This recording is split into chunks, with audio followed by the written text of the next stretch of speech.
প্রায় 3 মাস পর এক্সের প্রোফাইলে ঢুকলাম, দেখলাম রিলেশনশিপ স্ট্যাটাস দিছে, কিন্তু কার সাথে সেটা মেনশন করে নাই। দিলাম হাহা রিয়াক্ট। তারপর ফেসবুক থেকে বেরিয়ে এসে ছোট্ট করে একটা ঘুম দিলাম।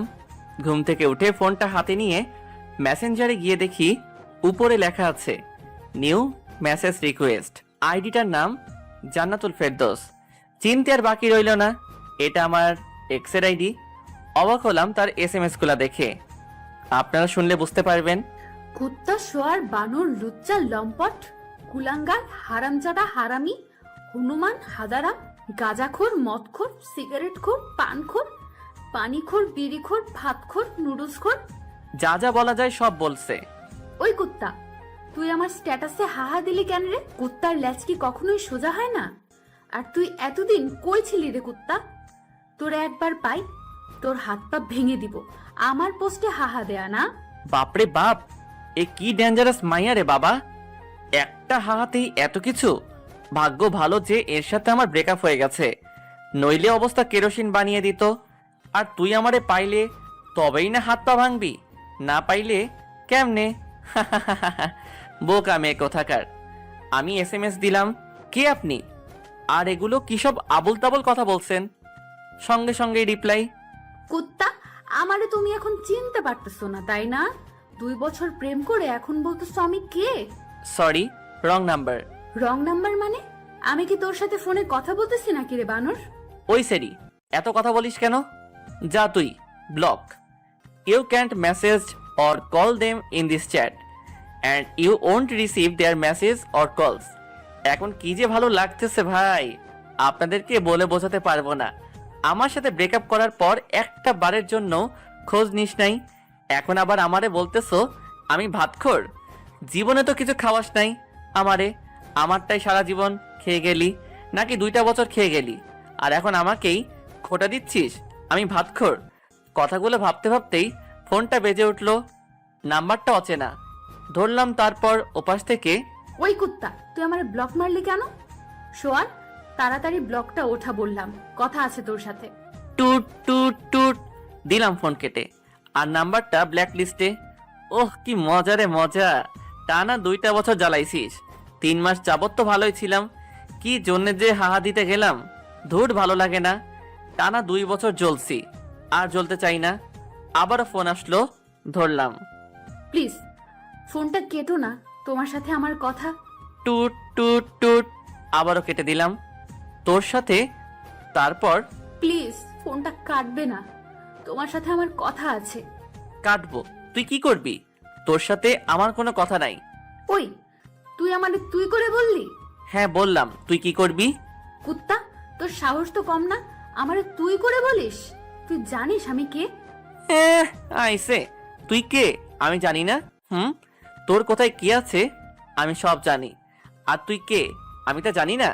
কি বললি তুই কুত্তা? কি বলবো আবার? তোরে আমি জানি, তুই কে তাই বললাম। কুত্তা, তার আগে তুই কি বললি? আমার কোথায় কি আছে তুই সব জানিস? আরে ওটা তো কথার কথা বললাম, তোর কোথায় কি আছে আমি কিভাবে বলবো? তুই কি জীবনে তোর হাতটা পর্যন্ত ধরতে দিছিস নাকি কুত্তি? তুই আমারে কুত্তি বললি? তুই জানিস আমার আম্মু জীবনে আমায় কুত্তি বলে নাই? বানর শোয়ার কুত্তা, যা, তোর সাথে আবার ব্রেকআপ। জীবনে আমারে আর ফোন দিবি না, আমার পোস্টে আর হাহা দিবি না। তোর সাথে আবার রিলেশনে জড়াইতে চাইছিলাম, কিন্তু তোর ভাষার জন্য তা আর হলো না। হারামজাদার ভাষা কি?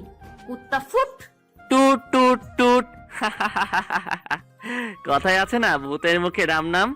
এর হয়েছে তাই, যে মাইয়া কুত্তা বানর শুয়োর লুচ্চা ছাড়া কথাই বলে না, সে নাকি আমার সামান্য কুত্তি বলার জন্য ব্রেকআপ করলো। ভাবা যায় বিষয়টা। যাই হোক, পরিচয়টা দিয়ে নেই। আমি আজিজ, এবার অনার্স 2য় বর্ষের ছাত্র। আর যার সাথে এতক্ষণ কথা বলছিলাম ও হলো জান্নাত, আমার গার্লফ্রেন্ড। গার্লফ্রেন্ড বললে এখন ভুল হবে, বলতে হবে এক্স গার্লফ্রেন্ড। এবার ইন্টার ফাইনাল ইয়ারে। আপনাদের সাথে কথা বলতে বলতে ফোনটা আবার বেজে উঠলো, মেজাজটা আবার খারাপ হয়ে গেল। জান্নাত মনে করে নাম্বারটা না দেখেই ধরে বলতে শুরু করলাম, ওই কুত্তি, আবার ফোন দিলি কেন? তোর কি লজ্জা নাই? খুব তো বললি আর ফোন দিবি না? সেই তো ঘুরে ফিরে আবার আমার কাছে ফোন দিলি। বেলজ্জ, বেপর্দা, বেহায়া মহিলা কোথাকার। ওপাশ থেকে, কি আবল তাবল কথা বলিস বাবা? আমি তোর মা বলতেছি, তুই কি পাগল হইলি নাকি রে বাবা? ফোনের দিকে তাকিয়ে দেখি, এ মা, এই তো দেখি সত্যি আম্মুর নাম্বার। এখন কি বলবো আম্মুরে? আম্মু, সরি আম্মু, ভুল হয়ে গেছে। ভুল মানে? তুই আমার কুত্তি বেহায়া বেপর্দা বললি? আম্মু, আমি সত্যি তোমারে বলতে চাই নাই। তো কারে বলতে চাইছিলি? দাঁড়াও, তোমারে সব বুঝিয়ে বলতেছি। দাঁড়াইতে পারবো না, তুই বল। ওকে, তাহলে শোনো, সব বুঝিয়ে বললাম। ও ঠিক আছে, বেশি চিন্তা করিস না, সব ঠিক হয়ে যাবে। তা কি জন্য ফোন দিয়েছিলে সেটা বলো। একটা খুশির খবর আছে বাবা, তুই বাড়িতে চলে আয়। তোর ভাইয়ের জন্য মেয়ে দেখতে যাব, 2-1 দিনের মধ্যে চলে আয়। ওহ আম্মু, কি খবর দিলে গো? ভাইয়ার বিয়ে? আমি কালকেই বিকালের দিকে চলে আসতেছি, খুশি হয়ে, কারণ ভাইয়ার বিয়ে হয়ে গেলেই আমার পথ পরিষ্কার। ওকে আয়, সাবধানে আসবে কিন্তু। ঠিক আছে আম্মু, বলেই ফোনটা কেটে দিলাম। কাল আগে ভার্সিটি গিয়ে ছুটি নিয়ে আসতে হবে, তারপর বিকালের দিকে সোজা বাড়িতে। কিন্তু জান্নাতের জন্য খুব খারাপ লাগতেছে। যদিও ব্রেকআপ করে থাকি, তবুও তো ভালোবাসি মেয়েটাকে। অভিমানের বশে শুধু ব্রেকআপ করা। ব্রেকআপ করলেও তাও তো মেয়েটাকে একবার করে দেখতে পারি, কিন্তু বাড়িতে গেলে তাও তো দেখা হবে না। জান্নাতের সাথে আমার পরিচয় আমার বন্ধুর বোনের মাধ্যমে। সেদিন ছিল নাবিলার জন্মদিন, আমিও যাই সেদিন। বুলবুল আমার বন্ধুদের বাড়িতে। জান্নাতুলকে সেদিনই প্রথম দেখি। তারপর প্রপোজ, প্রেম, আর প্রেমের পর ব্রেকআপ। কি একটা জিনিস, তাই না? ওকে প্রপোজটা আমি করেছিলাম, আর ব্রেকআপটা করলো জান্নাত। পুরোনো দিনের কথাগুলো ভাবতে ভাবতে কখন যে ঘুমিয়ে পড়েছি মনেই নেই। সকালে ঘুম ভাঙলো ফজরের আজানের আওয়াজ শুনে। নামাজ পড়ে এসে সবকিছু গুছিয়ে নিলাম। তারপর খাওয়া দাওয়া করে ভার্সিটিতে গেলাম। ভার্সিটিতে পৌঁছাতেই, এই আজিজ, এদিকে আসো। এর নাম রিয়া, খুবই গা ঘেঁষে একটা মেয়ে। আমাকে নাকি তার খুবই পছন্দ, কিন্তু আমাকে আর জান্নাতকে যখন একসাথে দেখে তখন নাকি তার গা জ্বলে যায়। হ্যাঁ বলো, তবে যা বলবে একটু তাড়াতাড়ি বলবে, আজকে আমার বেশি সময় নাই। তোমার কবেই বা সময় থাকে গো সোনা আমার কাছে একটু বসতে? তোমার কি এমন সমস্যা হয় বলো তো? এই, হাত ছাড়ো বলছি। হাত ধরলে কেন আবার? না, ছাড়বো না। জান্নাত যখন তোমার হাত ধরে তখন তো কিছু বলো না, আর আমি ধরলেই দোষ, তাই না? আর তোমাদের তো এখন ব্রেকআপ হয়ে গেছে, তা হাত ধরলে কোনো সমস্যা হবে না। কোনো মতে হাতটা ছাড়িয়ে, সেটাই তো গো সোনামণি, আমার গুলুগুলুটা। রিয়া সোনা, তুমি তো এখন আমার হাতটা ধরে থাকবে, কিন্তু ওই যে বললাম আমার আজ একটু কাজ আছে, কাজটা সেরে এসেই আমার হাতটা তোমাকে দিয়ে দিব। কেমন রিয়া সোনা? একবার ছুটিটা নিয়ে আসি, তারপর তুই আমায় কেমনে পাস তা দেখা যাবে। রিয়া যেন খুশিতে অবাক। আমি যে ওর সাথে এত ভালোভাবে কথা বলবো বিশ্বাসই করতে পারে নাই। তুমি আমাকে সোনা বলবে আজিজ? হ্যাঁ গো সোনা, আরো কত কি বলবো।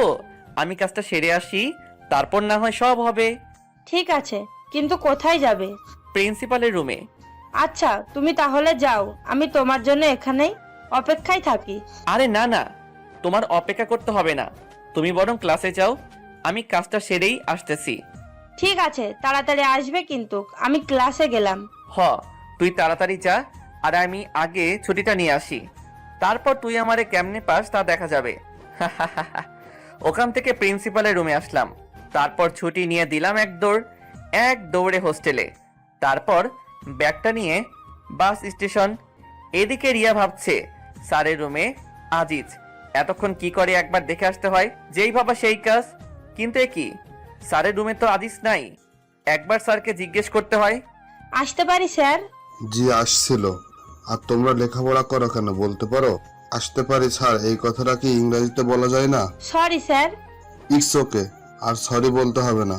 কি জন্য এসেছো তাই বলো। স্যার, আজিজ কি আপনার এখানে আসছিল? আসছিলেন। ছেলেটা খুবই ভালো। স্যার জানি, কিন্তু কি জন্য এসেছিল স্যার? ছুটি নেবার জন্য। এ হাই। এদিকে টিকিট কেটে বাসে উঠে বসে আছি, হেডফোন কানে নিয়ে বসে আছি বাসের মধ্যে। হঠাৎ চোখ গেল বাসের দরজার দিকে। একটা মেয়ে, মাশাল্লাহ দেখতে একদম দুধে আলতা। মেয়েটা দেখি আমার সিটের দিকেই এগিয়ে আসছে, আর আমি অপলক দৃষ্টিতে তার দিকে তাকিয়ে রয়েছি। আমার সামনে দাঁড়িয়ে মেয়েটি বলল, ভাইয়া, জানালার পাশের সিটটা আমার যদি একটু এই পাশে আসতেন। ও হ্যাঁ সরি আপু, আসুন বসুন। আরে সরি বলছেন কেন? ঠিক আছে। ধন্যবাদ। আচ্ছা আপনি কোথায় যাবেন আপু? সিরাজগঞ্জ। আপনি? আরে আমিও তো সিরাজগঞ্জে যাচ্ছি। বাহ, ভালোই হলো, গল্প করতে করতে যাওয়া যাবে। তা আপনি সিরাজগঞ্জের কোথায় যাবেন? উল্লাপাড়া। আপনি? সিরাজগঞ্জে। ও আপনার নামটা কিন্তু জানা হলো না আপু। আমি সামিরা, অনার্স দ্বিতীয় বর্ষের ছাত্রী। আপনি? আমিও অনার্স দ্বিতীয় বর্ষে। আমি আজিজ। আমরা যেহেতু একই ক্লাসে, তাহলে আমরা তো তুমি করেই বলতে পারি। তুমি কি বলো সামিরা? অবশ্যই, কেন না। আচ্ছা সামিরা, তুমি কি সিঙ্গেল? কেন বলো তো? না, এমনি শুনতে চাইলাম। না, আমার বয়ফ্রেন্ড আছে। আর তুমি? কি আর বলবো, দুঃখের কথা, আমি বর্তমানে ঝুলে আছি। ঠিক, তোমার কথা বুঝলাম না। মানে 3 মাস আগে ব্রেকআপ হয়েছে, কাল রাতে আবার এক্স এর সাথে কথা হয়েছে। ও, তা কি কথা বললে কাল রাতে? শুনবে? বলো। কথাগুলো শুনে যদি তোমার হাসতে হাসতে কাপড় খুলে যায়, তাহলে আমি কিন্তু দায়ী নই। ধুর, ফাজলামো করো নাকি? বলো তো। তাহলে শোনো, কাল রাতে সব কথাগুলো সামিরাকে বললাম। মেয়েটা হাসতে হাসতে যেন গড়াগড়ি খাওয়ার মতো অবস্থা। আমার সব কথা শুনে সামিরা হাসতে হাসতে বলল, আজিজ, তুমি তাহলে ভাত খোর? তুমিও শুরু করলে নাকি? আরে না, এমনি মজা করলাম। হুম আচ্ছা আজিজ, একটা কথা বলবো। বলো। তুমি যদি ভাত খোর হও, তাহলে তুমি এত চিকন কেন? তোমায় তো দেখে মনে হয় না তুমি ভাত খোর। ধুর, ফাইজলামো করছো আমার সাথে। যাও, তোমার সাথেও কথা নাই। আরে আরে, রাগ করো কেন? আমি তো মজা করলাম। আচ্ছা সামিরা, ভাতখোর কাকে বলে বলতে পারবে? আমি কিন্তু এর মানেটা বুঝলাম না। ওটা তোমার গার্লফ্রেন্ডের কাছেই জিজ্ঞেস করো, আমি বলতে পারলাম না। মেয়েটার সাথে কথা বলতে বলতে তার গন্তব্যস্থানে পৌঁছে গেলাম। বাসের মধ্যে দুজন যতটা সময় একসাথে ছিলাম, সারাক্ষণ সামিরার মুখে হাসি ছিল। যাওয়ার সময়, আজিজ, তুমি কিন্তু খুবই মজার একটা মানুষ। যতক্ষণ তোমার সাথে ছিলাম খুবই এনজয় করলাম মুহূর্তটা। আর তোমার কথা শুনে যতটুকু বুঝলাম, জান্নাত তোমাকে খুবই ভালোবাসে। আর অভিমানের বশে শুধু তোমার সাথে এমন ব্যবহার করেছে। আমি জানি। আমি কিন্তু তোমার গার্লফ্রেন্ডকে চিনি। কি বলো? কিভাবে? সময় হলে জানতে পারবে। আল্লাহ হাফেজ, ভালো থেকো। আজিজ আর জান্নাতের সাথে আবার ভাব করে নিও। আল্লাহ হাফেজ সামিরা। কিন্তু তুমি কিভাবে জান্নাতকে চেনো সেটা তো বলে যাও। যা, মেয়েটা চলে গেল। দূর, ভালো লাগে না। আবার একটা রহস্যের মধ্যে রয়ে গেলাম। আবার ওর নামটা ছাড়া কিছুই জানা হলো না, এমনকি ফোন নাম্বারটাও নেওয়া হলো না। কথাগুলো ভাবতে ভাবতে আমার গন্তব্যস্থানে পৌঁছে গেলাম। আমার শহর উল্লাপাড়াতে। বাস থেকে নেমে একটা সিএনজি নিয়ে সোজা বাড়িতে। দরজার সামনে এসে কলিং বেল বাজাতেই আম্মু এসে দরজা খুলে দিলেন। কি রে, এত তাড়াতাড়ি এসে গেলি? কই আসলাম এতদিন পর, একটু আদর যত্ন করবে তা না, বলছো এত তাড়াতাড়ি চলে আসলাম। আর এখন কত বাজে সেদিকে খেয়াল আছে তোমার আম্মু? বিকাল 5:30 বাজে। আচ্ছা বাবা, আমার ভুল হয়ে গেছে, মাফ কর আমাকে। এখন যা, ফ্রেশ হয়ে এসে খাবি কিছু। ভাইয়া কোথায়? তোর ভাইয়া তার রুমেই আছে। ওকে আম্মা যান, আমি গেলাম বলেই সোজা আমার রুমে চলে গেলাম। তারপর ফ্রেশ হয়ে খাওয়া দাওয়া করে ভাইয়ার রুমে গেলাম। গিয়ে, কি করছিস ভাইয়া? আরে আজিজ, তুই কখন আসলি? আয় এদিকে, আয়, বস এখানে। ভাইয়া শুনলাম কাল নাকি তোর জন্য মেয়ে দেখতে যাবে। হ্যাঁ, সেই জন্যই তো তোকে নিয়ে আসলাম। কিন্তু তুই নাকি একটা মেয়ের সাথে রিলেশন করিস, তাহলে তার কি হবে? আরে বোকা, তোর আবার কি হবে? ওর সাথেই তো বিয়েটা ঠিক হলো, আমার পছন্দের মানুষের সাথে। ভাইয়া, তোর সাথে তো তোর ভালোবাসার মানুষটার বিয়ে হচ্ছে, কিন্তু আমার যে কি হবে আল্লাহ ভালো জানে। কিরে, এত কি ভাবিস? কই কিছু না তো। তা তোর জান্নাতুলের কি খবর? এখন কি তোর ঝাড়ির উপর রাখে নাকি? ধুর, তুই যে কি বলিস না ভাইয়া। মেয়েটা কিন্তু খুব ভালো। তোরে কইছে মেয়েটা ভালো, তুই কি ওরে দেখছিস নাকি? দেখি নাই, তবে কথা তো বলিসি। তুই থাক তোর কথা নিয়ে, আমি গেলাম। এখন ঘুমাবো, আবার ডাকতে যাস না জানো। কাল কখন যাবি? ভাবি কি দেখতে, তাই বল। সকাল 10টার দিকে। Okay bye. বলেই আমার রুমে চলে আসলাম। সারা দিন অনেক ধকল গেছে, এখন একটু ঘুমাই। হঠাৎ করে ঘুমটা ভেঙে গেল। টেবিলের দিকে তাকিয়ে দেখি জান্নাত। জান্নাত সাজগোজ করতেছে। আমি তো দেখেই অবাক। ঠোঁটে হালকা লিপস্টিক, চুলগুলো খোপা করা, পরনে একটা কালো শাড়ি। আমি দেখে যেন মুগ্ধ হয়ে ওর দিকে তাকিয়ে আছি। আমার তাকিয়ে থাকা দেখে জান্নাত বলল, কি দেখো অমন করে? তোমাকে তোমাকে একদম পরীর মতো লাগছে। যা দুষ্টু, ওইভাবে কেউ বলে? আমার বুঝি লজ্জা করে না? আমার কাছে আবার কিসের লজ্জা শোনা? আসো, কাছে আসো, আজ তোমার সব লিপস্টিক খাবো। বলেই হাত ধরে একটানে বুকে নিয়ে আসলাম। হাই, এই কি করো? দেখো কি করি। বলেই জান্নাতের ঠোঁটে আমার ঠোঁট চোখ বুঝে ডুবিয়ে দিলাম। কিছুক্ষণ পর, এ কি জান্নাত, তোমার ঠোঁট বালু বালু লাগে কেন? কি হলো, কথা বলো না কেন? জান্নাত, তোমার লিপস্টিক পানি পানি লাগে কেন? চোখ খুলে তাকিয়ে দেখি জান্নাত নেই, আর আমার সামনে রয়েছে দেয়াল। আর ওটা লিপস্টিক না, আমার ঠোঁট কেটে রক্ত বের হচ্ছে। রক্ত দেখে দিলাম এক চিল্লানি। এক চিল্লানিতে পুরো বাড়ি আমার রুমের মধ্যে। কি রে, কি হয়েছে? এত জোরে চিল্লাস কেন? এ কি তোর ঠোঁট কাটলো কেমনে? কি রে, এতখানি কাটলো কিভাবে? সত্যি করে বল তো, কিভাবে কাটলি? খাটে থেকে পড়ে টরে গেছিলি নাকি? এখন এদের আমি কি বলবো? যদি বলি স্বপ্নের মধ্যে জান্নাতকে চুমু দিতে গিয়ে দেয়ালের সাথে ঠোঁট ঘষেছি, তাহলে তো মান ইজ্জত সব যাবে। আসলে ভাইয়া, আম্মু, আমি খাটে থেকে পড়ে গেছিলাম। তোমরা তো জানোই আমার ঘুমের মধ্যে এপাশ ওপাশ করার স্বভাব আছে। সাবধানে ঘুমাতে পারিস না? উফ, বাসলাম, কি একটা কাণ্ড হয়ে গেল বলুন তো। এই জান্নাত কি ঠিক মতো ঘুমাইতেও দেবে না? স্বপ্নের মধ্যে কত সুন্দর একটা ব্যবহার করলো, কিন্তু সামনাসামনি ওরে বাবা, একদম পেটনি। জান্নাত সবার সাথে ভালো ব্যবহার করে, শুধু আমার বেলায় এমনটা করে কেন বুঝি না।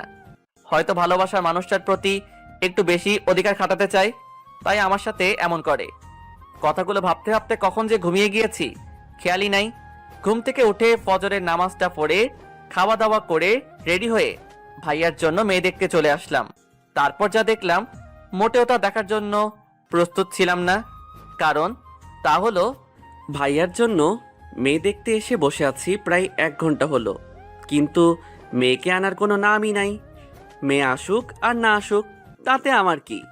সামনে বিভিন্ন রকমের খাবার রাখা আছে, তা আমি মনের আনন্দে খেয়ে যাচ্ছি, কিন্তু ভাইয়া কিছুই খাচ্ছেন না। ভাইয়ার মুখ দেখার মতো অবস্থা হয়ে আছে, একদম ধুতুম পেঁচা। তাই ভাইয়াকে বললাম, কি রে ভাইয়া, কিছু খাবি না নাকি? দূর, আমি আছি আমার টেনশনে আর তুই আসিস খাওয়া নিয়ে। বুঝি না মেয়েদের এত কি সাজগোজ করা লাগে। সেই কখন থেকে বসে আছি, আমাদের সময়ের দাম নাই নাকি? এত চাপ নিস কেন, আসবে তো নাকি? তোর তো দেখি তরই সইছে না। এত পেশাল করছিস কেন? খা না ভাই, আমার পিছে আবার লাগলি কেন? আচ্ছা ঠিক আছে, আমি কথা বলবো না তোর সাথে, আমি খাই আর তুই অপেক্ষায় থাক ভাবিকে দেখার জন্য। আমি আর কোনো কথা না বলে খাওয়াতে মন দিলাম। নিচের দিকে তাকিয়ে খাইতেছি। খাওয়ার মাঝখানে কেউ একজন বলে উঠল, আরে আজিজ, তুমি এখানে? তাকিয়ে দেখি সামিরা। তুমি এখানে কি করো? আরে সামিরা, তুমি? আমি তো আমার ভাইয়ার জন্য মেয়ে মানে আমার ভাবিকে দেখতে এসেছি, কিন্তু তুমি এখানে কি করো? আরে আমি তো দুলালের। দুলালি আমার হবু ভাবির নাম। আমি এখানে থাকবো না তো কে থাকবে? কি রে, তোরা একে অন্যকে চিনিস নাকি? তুমি কিন্তু বললে না কিভাবে জান্নাতকে তুমি চেনো। তোমায় তো বললামই, সময় হলে ঠিক জানতে পারবে। তাহলে তুমি বলবে না, তাই তো? আরে পাগল, রাগ করো কেন? তোমার ভাবি কি বিষয়টা জানে যে তুমিও প্রেম করো? ধুর, ভাবি জানবে কিভাবে যে আমি প্রেম করি? ভাবিকে তো আমি আজকেই প্রথম দেখলাম। তার মানে তুমি এর আগে তোমার ভাবিকে কখনো দেখো নাই? দেখেছি, তবে ভাইয়ার ফোনে, সামনাসামনি আজই প্রথম। ও বেশ ভালো। তবে আমার মনে হয় বেচাটির চাপটা একটু বেড়েই যাবে, কারণ এখন তার বিয়ে হবে, আবার কিছুদিনের মধ্যে তোমারও বিয়ে হবে, আর তোমার বিয়ের কাজ মেয়েটাকেই একা হাতে সামলাতে হবে, তাই না? ধুর সামিরা, তুমি যে কি বলো না। লজ্জা পেলে বুঝি? আরে না না, লজ্জা পাবো কেন? আমাদের কথার মাঝেই ভাইয়ার ডাক পড়লো। কিরে, আসবি নাকি না এখানেই থেকে যাবি? না, আসি, দাঁড়াও। আচ্ছা সামিরা, তাহলে আমি আসি, আবার বিয়ের দিন কথা হবে। আল্লাহ হাফেজ। সাবধানে যাবে। আল্লাহ হাফেজ। সামিরার কাছ থেকে আসার পর, আচ্ছা ভাই, বলতো মেয়ে তোর জন্য দেখতে এসেছি নাকি আমার জন্য দেখতে এসেছি? হঠাৎ এমন কথা কেন বলছিস ভাইয়া? ঠিক বুঝতে পারলাম না। না, তোর যা ভাবসাব দেখছি তাই মনে হলো আর কি। তা মেয়েটা কি তোর পছন্দ হয়েছে নাকি? দূর ভাইয়া, তুই না একটু বেশি বুঝিস, বুঝলি? সামিরা আমার ফ্রেন্ড, আর ওর বয়ফ্রেন্ড আছে। ও, কথা বলতে বলতে বাড়িতে চলে আসলাম। বুলবুলকে একবার ফোন দিতে হবে দাওয়াত দেবার জন্য, আর নাবিলার সাথেও কথা বলতে হবে। ফোন দেবার পর, হে ভাই বল, আর কেমন আছিস? আলহামদুলিল্লাহ ভালো আছি রে দোস্ত, তুই কেমন আছিস? আলহামদুলিল্লাহ ভালোই। শোন, আগামী 10 থেকে 11 তারিখ তো ভাইয়ার বিয়ে ঠিক হয়ে গেল। তুই আর নাবিলা আসবি, কিন্তু তোরা বরং 7-8 তারিখে চলে আয়, অনেক কাজও করতে হবে। দোষ, সে না হয় বুঝলাম, কিন্তু নাবিলা তো মনে হয় যাইতে পারবে না, কারণ 9 তারিখ থেকে ওর পরীক্ষা শুরু হবে। ও, তার মানে তো জান্নাত আসতে পারবে না। আচ্ছা দোস্ত, তাহলে তুই চলে আয়, এখন রাখি। দেখতে দেখতে ভাইয়ার বিয়ের দিন চলে আসলো। বাড়ি ভর্তি মানুষ, সবাই যার যার মতো আনন্দ করছে। আমিও বন্ধুদের সাথে আনন্দ করছি, কিন্তু আনন্দের মাঝেও কিছু একটা যেন ফাঁকা ফাঁকা মনে হচ্ছে। আর সেই কিছু একটা হলো জান্নাত। হঠাৎ আমার সামনে সামিরা এসে হাজির, কিন্তু সে একা না, একটা ছেলের হাত ধরে আছে। আমাকে দেখেই ও বলল, হাই আজিজ, কেমন আছো? ভালো, তুমি? আমিও ভালো। আজিজ, যে হচ্ছে আমার বয়ফ্রেন্ড তৌসিফ, তৌসিফ আহমেদ শান্ত। আর তৌসিফ, ও হলো আজিজ। তোমাকে তো বলেছি সব ওর বিষয়ে। হ্যালো ভাইয়া, কেমন আছেন? ভালো আছি ভাই, কিন্তু আমার মনে হয় তুমি ভালো নেই, তাই না? সামিরার কাছে যতটুকু জানা যায় তোমার বিষয়ে সব কিছু শুনলাম। তুমিই তো সেই বিখ্যাত সবখোর। ভাইয়া, সবই কপাল। তা তোমার তাকে তো দেখতে পাচ্ছি না ভাই, আসেনি নাকি? আসলে ভাইয়া, তার তো এক্সাম চলছে, তাই আসতে পারে নাই। এইভাবে সামিরা ও তার বয়ফ্রেন্ডের সাথে বলে বিয়ের আসরে চলে আসলাম। বিয়ের সব কাজ সম্পন্ন করে ভাবিকে নিয়ে আমাদের বাড়িতে চলে আসলাম। 7 দিন পর খাবার টেবিলে। আজিজ, একটা কথা ছিল। হ্যাঁ ভাবি, বলো। ভাই, তোমার একটা কাজ করতে হবে। আরে ভাবি, এভাবে বলছো কেন? বলো, তোমার জন্য তোমার ভাইটা কি কাজ করতে পারে? আসলে ভাই, তোমার বোনটা আজকে আসবে আমাদের এখানে, তোমার তাই একটু স্টেশনে যেতে হবে। ঠিক আছে ভাবি, তোমার চিন্তা করতে হবে না, আমি গিয়ে নিয়ে আসবো। কিন্তু ভাবি, তোমার বোনকে তো সেদিন বিয়েতে দেখলাম না। ওর তো এক্সাম চলছিল, তাই বাড়িতে আসতে পারে নাই। এখন সোজা আমাদের এখানে আসবে। ও, তা ভাবি, তোমার বোনের নামটা কি? জেসমিন। ঠিক আছে। ভাবির সাথে কথা বলে রুমে এসে ঘুমিয়ে বিকালের দিকে স্টেশনে গেলাম। অনেকক্ষণ হলো দাঁড়িয়ে আছি, শালার ট্রেন আসার নামই নাই। তাই স্টেশনের একটা বেঞ্চে বসে পড়লাম। কিছুক্ষণ পর একটা ট্রেন থামলো, আর ট্রেন থেকে নেমে দেখলাম একটা মেয়ে আমার দিকেই আসছে। মেয়েটাকে দেখে মনে হচ্ছে খুবই পর্দাশীল একটা নারী। পরনে একটা কালো বোরকা, হাতে হাত মোজা, পায়ে পা মোজা, মাথাটা বোরকার কালো কাপড় মানে হিজাব দিয়ে ঢাকা। আমার সামনে এসে মেয়েটা, আপনি কি আজিজ? কিন্তু আপনাকে তো ঠিক চিনলাম না। আমি জেসমিন, আর আপনি আমার বেয়াই, তাই না? বেআইন, আমি আপনার বেআই। কিন্তু বেআইন সাহেব, আপনি আমায় চিনলেন কেমন করে? আপনি তো আমায় আগে কখনো দেখেন নাই। আসলে আপু কাল আপনার একটা ফটো দিয়েছিল, তাই চিনলাম আর কি। কিন্তু বেআইন, আপনার কণ্ঠটা কেমন যেন চেনা চেনা লাগে। কি কি বললেন? আমার কণ্ঠ চেনা চেনা লাগে? আরে বেআইন, এমনি মজা করলাম। আপনি 10টা না, 5টা না, একটা মাত্র বেআইন, তাই মজা করলাম। মাইন্ড করলেন নাকি?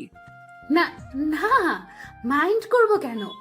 আমি কি এখানেই দাঁড়িয়ে থাকবো, নাকি আমাকে আপনাদের বাড়িতে নিয়ে যাবেন বেআই মশাই?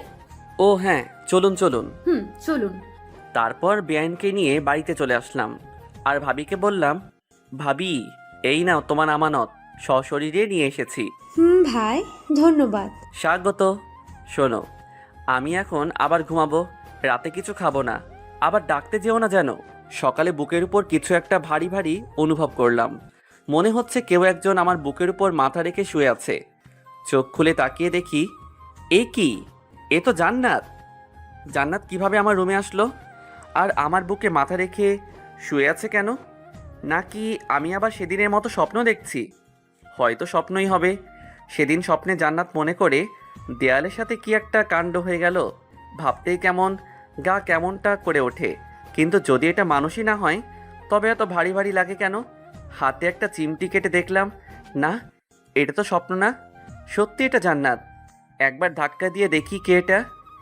এই মেয়ে ওঠো। এই কি হয়েছে? ধাক্কাও কেন? তুমি এখানে কি করো? আর আমাদের বাড়িতে আসলে কেমন করে? জান্নাত চোখ খুলে তাকিয়ে দেখে সে আমার বুকের উপর শুয়ে আছে। অমনি লাফ দিয়ে ওঠে। আমি তো আসছি তোকে মারার জন্য। বুঝলাম, আমাকে মারতে এখানে আসছো, কিন্তু আমার বুকের উপর কি করো? আমি তো রুমে এসে দেখি তুই ঘুমিয়ে আছিস, তাই কিছু বলি নাই। কারণ আমি যাকে মারি সামনাসামনি মারি। আমি কি ভীতু নাকি? তাও বুঝলাম তুমি ভীতু না, কিন্তু আমাদের বাড়িতে আসলে কেমন করে তাই বলো। কাল তো তুই নিজেই আমাকে নিয়ে আসলি। কি বলো? আমি কখন তোমাকে নিয়ে আসলাম? কাল বিকালে। ধুর, ফাজলামো করিস নাকি আমার সাথে? কাল বিকালে কোথায় থেকে তোমাকে নিয়ে আসলাম? কেন স্টেশন থেকে? আরে কাল তো আমি আমার ভাবির বোনকে স্টেশন থেকে নিয়ে আসছি। তোমাকে কখন নিয়ে আসলাম? তোর ভাবির বোনই আমি। কিন্তু ভাবি যে বলল তার বোনের নাম জেসমিন। তো কি হয়েছে? তোমার নাম তো জান্নাত, জান্নাতুল ফেরদৌস। জেসমিন আমার ডাক নাম, ওই নামে শুধু আপুই ডাকে। তার মানে এক্স গার্লফ্রেন্ড এখন আমার বেআইন? ওই কুত্তা, তুই যে আমার এক্স ছিলি বা তোর সাথে যে আমার সম্পর্ক ছিল, এটা যেন আমার আপু না জানতে পারে।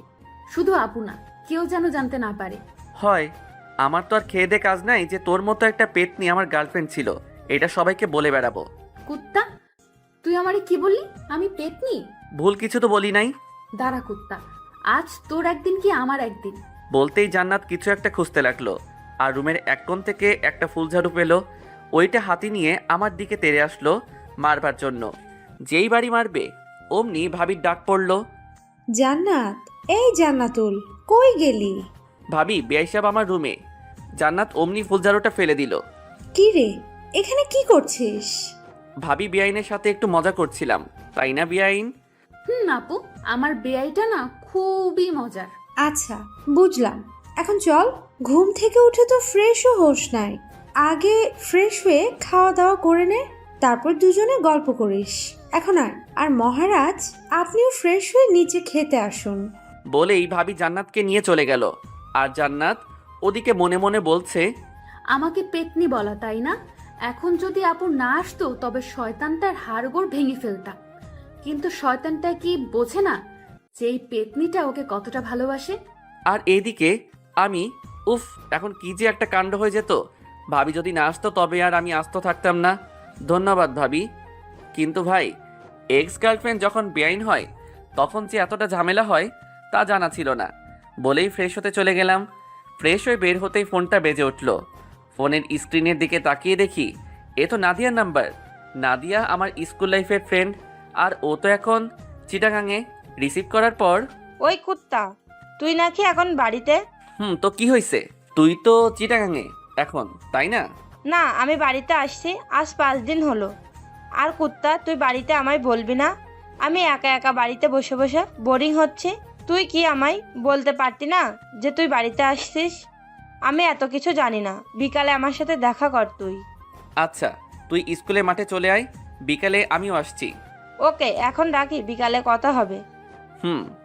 বুঝি না মেয়েরা এত কথায় কথায় কুত্তা বলে কেন। নাদিয়ার সাথে কথা বলে খাবার টেবিলে চলে আসলাম। খাবার মধ্যে আম্মু বললেন, আজিজ, জি আম্মু। বিকালে জান্নাতকে নিয়ে একটু ঘুরিয়ে নিয়ে আসিস। মেয়েটা আসছে থেকে একা একা ঘরে বসে আছে। কিন্তু আম্মু আসতো। আমি কোনো কিন্তু শুনতে চাই না, যা বললাম তাই যেন হয়। ঠিক আছে, ওনাকে রেডি থাকতে বইলো। কথাটা বলে জান্নাতের দিকে তাকালাম। দেখলাম মেয়েটা অনেক খুশি। বিকেলে বাইক নিয়ে বাইরে জান্নাতের জন্য অপেক্ষা করছি, কিন্তু মহারানীর আসার খবরই নাই। কিছুক্ষণ পর একটা সাদা পরী যেন নেমে আসলো আমার সামনে। এটা জান্নাত। সাজের আর বর্ণনা দিলাম না, কারণ আপনারাও প্রেমে পড়ে যেতে পারেন। জান্নাত দাঁড়িয়ে আছে দেখে আমি বললাম, কি হলো, উঠবেন না নাকি? নাকি আমি একাই চলে যাব? না না, দাঁড়াও, আমিও যাব। তাহলে উঠুন। আচ্ছা আজিজ, দেখো আমায় কেমন দেখা যাচ্ছে। ভালো। জান্নাত হয়তো শুধু এইটুকু আশা করে নাই আমার থেকে, ও ভেবেছে আরো অনেক কিছু বলবো। কিন্তু পেতনিটা জানে না যে তাকে কতটা সুন্দর লাগছে। তারপর দুজন স্কুলের মাঠে চলে আসলাম। দেখি নাদিয়া আগে থেকেই বসে আছে। নাদিয়া আমাকে দেখে আমার কাছে চলে আসলো। এতক্ষণে আসার সময় হলো তোর? সে কখন থেকে বসে আছে? আর এই মেয়েটা কে দোস্ত? দোস্ত, ওর নাম জান্নাত, আমার বেআইন। ও, কিন্তু তোর সাথে যে আমার কিছু কথা আছে। তো বল কি কথা? না, এখানে না, তুই এদিকে আয়। আর আপু, তুমি একটু এখানে বসে থাকো, আমরা আসছি। বলেই নাদিয়া আমার হাত ধরে টানতে টানতে নিয়ে ফাঁকা জায়গায় চলে এলো। আর এদিকে জান্নাত ভাবছে, এ কি গায়ে পড়া মেয়ে রে বাবা! এই ছেমরি তো রিয়া আপুর থেকেও বেশি গায়ে পড়া মেয়ে। আর কি এমন কথা যা আমার সামনে বলা গেল না? না, এই মেয়েটাকে আমার সুবিধার মনে হচ্ছে না। ধুর, ভালো লাগে না। আর এদিকে নাদিয়ার সাথে প্রায় 10 মিনিটের মতো কথা বলে জান্নাতের কাছে আসলাম। কি কথা হলো তা না হয় পরে একদিন শুনবেন, এখন থাক। এসে দেখি মেয়েটা আনমনে কি যেন ভাবছে। তারপর নাদিয়া চলে গেল আর আমি জান্নাতকে নিয়ে পুরা গ্রাম ঘুরলাম। আমার সাথে ঘুরতে পেরে জান্নাত অনেক খুশি। একটা কথা বলবো? বলো। পেতনিটা কে? কোন পেতনি? লুচ্চা, বোঝো না কোন পেতনি? বানর কুত্তা, এতক্ষণ যার সাথে কথা বলে আসলি সেই পেতনি। ও, ওর নাম তো নাদিয়া, আমার স্কুল লাইফের ফ্রেন্ড। বুঝলাম। এখন চল, বাড়িতে যাব। তারপর জান্নাতকে নিয়ে বাড়িতে চলে আসলাম। রাত 9টা। ছাদে নাদিয়ার সাথে ফোনে কথা বলতেছি। তখনই খেয়াল করলাম কেউ একজন ছাদে এসেছে। পিছনে তাকিয়ে দেখি জান্নাত। তাই নাদিয়াকে বললাম, দোস্ত, তোর সাথে পরে কথা বলি। কার সাথে কথা বলছিলি? নাদিয়ার সাথে। কেন বলো তো? আর যেন ওই পেতনিটার সাথে কথা বলতে না দেখি। কেন কথা বলবো না? আর বললে কি করবে? একদম গলা টিপে দিব। কি? জি। কিন্তু কেন? আমি তোমার কি হই যে? আর কিছু বলতে পারলাম না। তার আগে আমার ঠোঁটে জান্নাতের ঠোঁট ডুবিয়ে দিল। কতক্ষণ ছিল ঠিক বলতে পারবো না। ছাড়ার পর, কজ আই লাভ ইউ। আর একদিন ওই পেতনিটার সাথে কথা বললে দেখ কি করি তোর। বলেই দৌড়ে চলে গেল। বুঝলাম না কিছু। জান্নাতই আমার সাথে ব্রেকআপ করলো আর এখনো নিজেই বলছে আই লাভ ইউ। হুট করেই জান্নাত তার ঠোঁট দুটো আমার ঠোঁটের মধ্যে মিলিয়ে দিল। কতক্ষণ যে দুজনের ঠোঁট একত্রে ছিল তা বলতে পারা মুশকিলই বটে।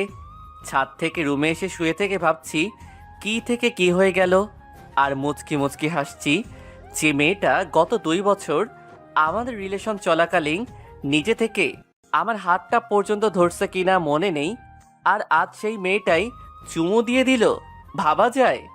অবশ্য আমার বিষয়টা খারাপ লাগে নাই, ভালোই তো লাগলো। কথাগুলো ভাবতে ভাবতে ভাবি এসে ডেকে গেলেন খাবার জন্য। আমিও ফ্রেশ হয়ে নিচে খেতে চলে এলাম। সবাই যার যার মতো বসে আছি খাবার জন্য। জান্নাতও আছে। আমার দিকে তাকিয়ে মুচকি মুচকি হাসছে। আমি সেই দিকে খেয়াল না দিয়ে খাওয়ার জন্য বসে পড়লাম। জান্নাত খাওয়ার থেকে আমার দিকেই বেশি আর চোখে তাকাচ্ছে। তাই আমি বললাম, কি বেআইন সাহেব, খাচ্ছেন না কেন? খান খান, লজ্জা পাবার কিছু নেই।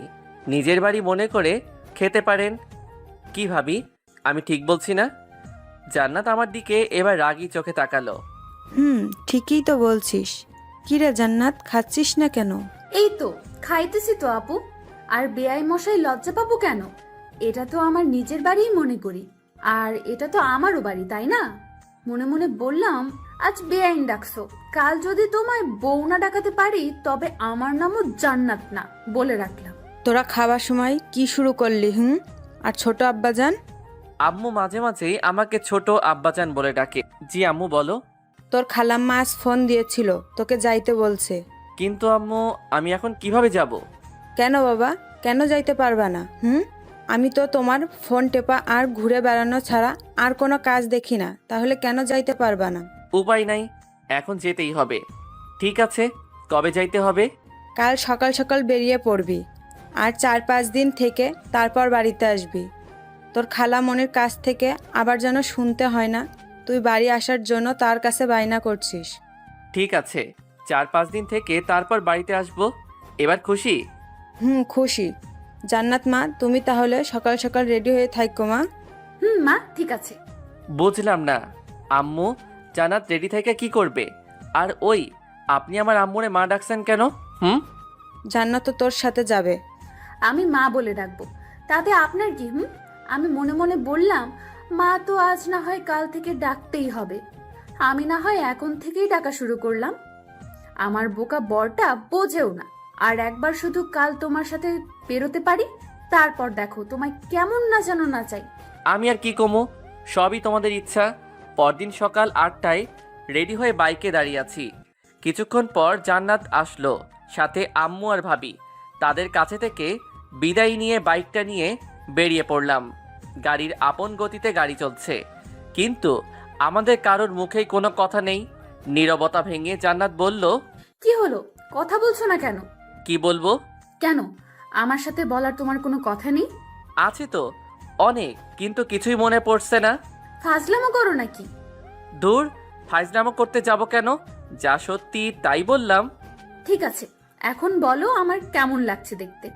একদম পেতনির মতো, মজা করে বললাম। দেখতে তো মাশাআল্লাহ পরীর মতো সুন্দর। কি বললি কুত্তা? আউ, মারলে কেন? যা সত্যি তাই তো বললাম। আমার পেতনির মতো দেখতে, তাই না? গাড়ি থামা, গাড়ি থামা বলছি। কেন? যা বললাম তাই কর। ওকে। গাড়ি থামানোর পর আজিজ, তুই বুঝতে পারছিস যে তুই এখন ফেসে গেছিস? মানে আমি ফেসে গিয়েছি মানেটা কি?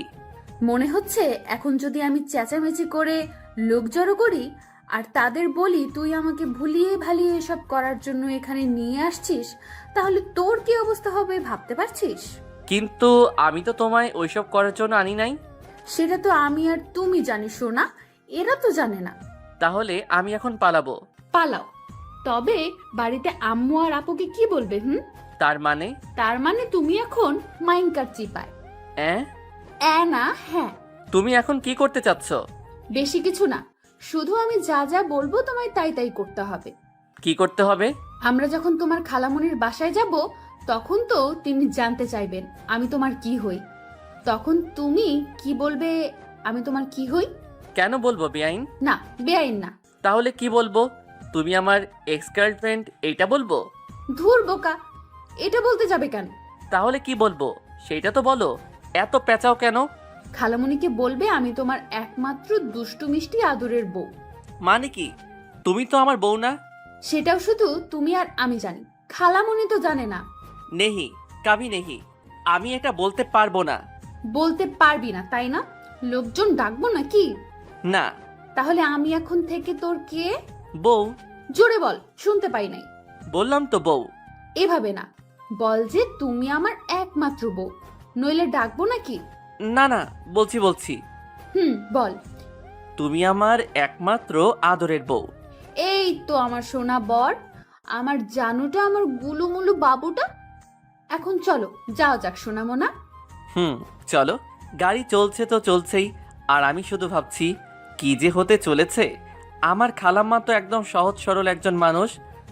জান্নাতের মতলবটা আমি কিছুই বুঝতে পারলাম না। বাইকের আয়নাতে দেখতে পেলাম জান্নাত মুচকি মুচকি হাসছে। এ যেন তার বিজয়ের হাসি। সারা রাস্তা আর একটা কথা হয় নাই দুজনের। গাড়ি এসে থামলো খালামণিদের বাড়ির সামনে।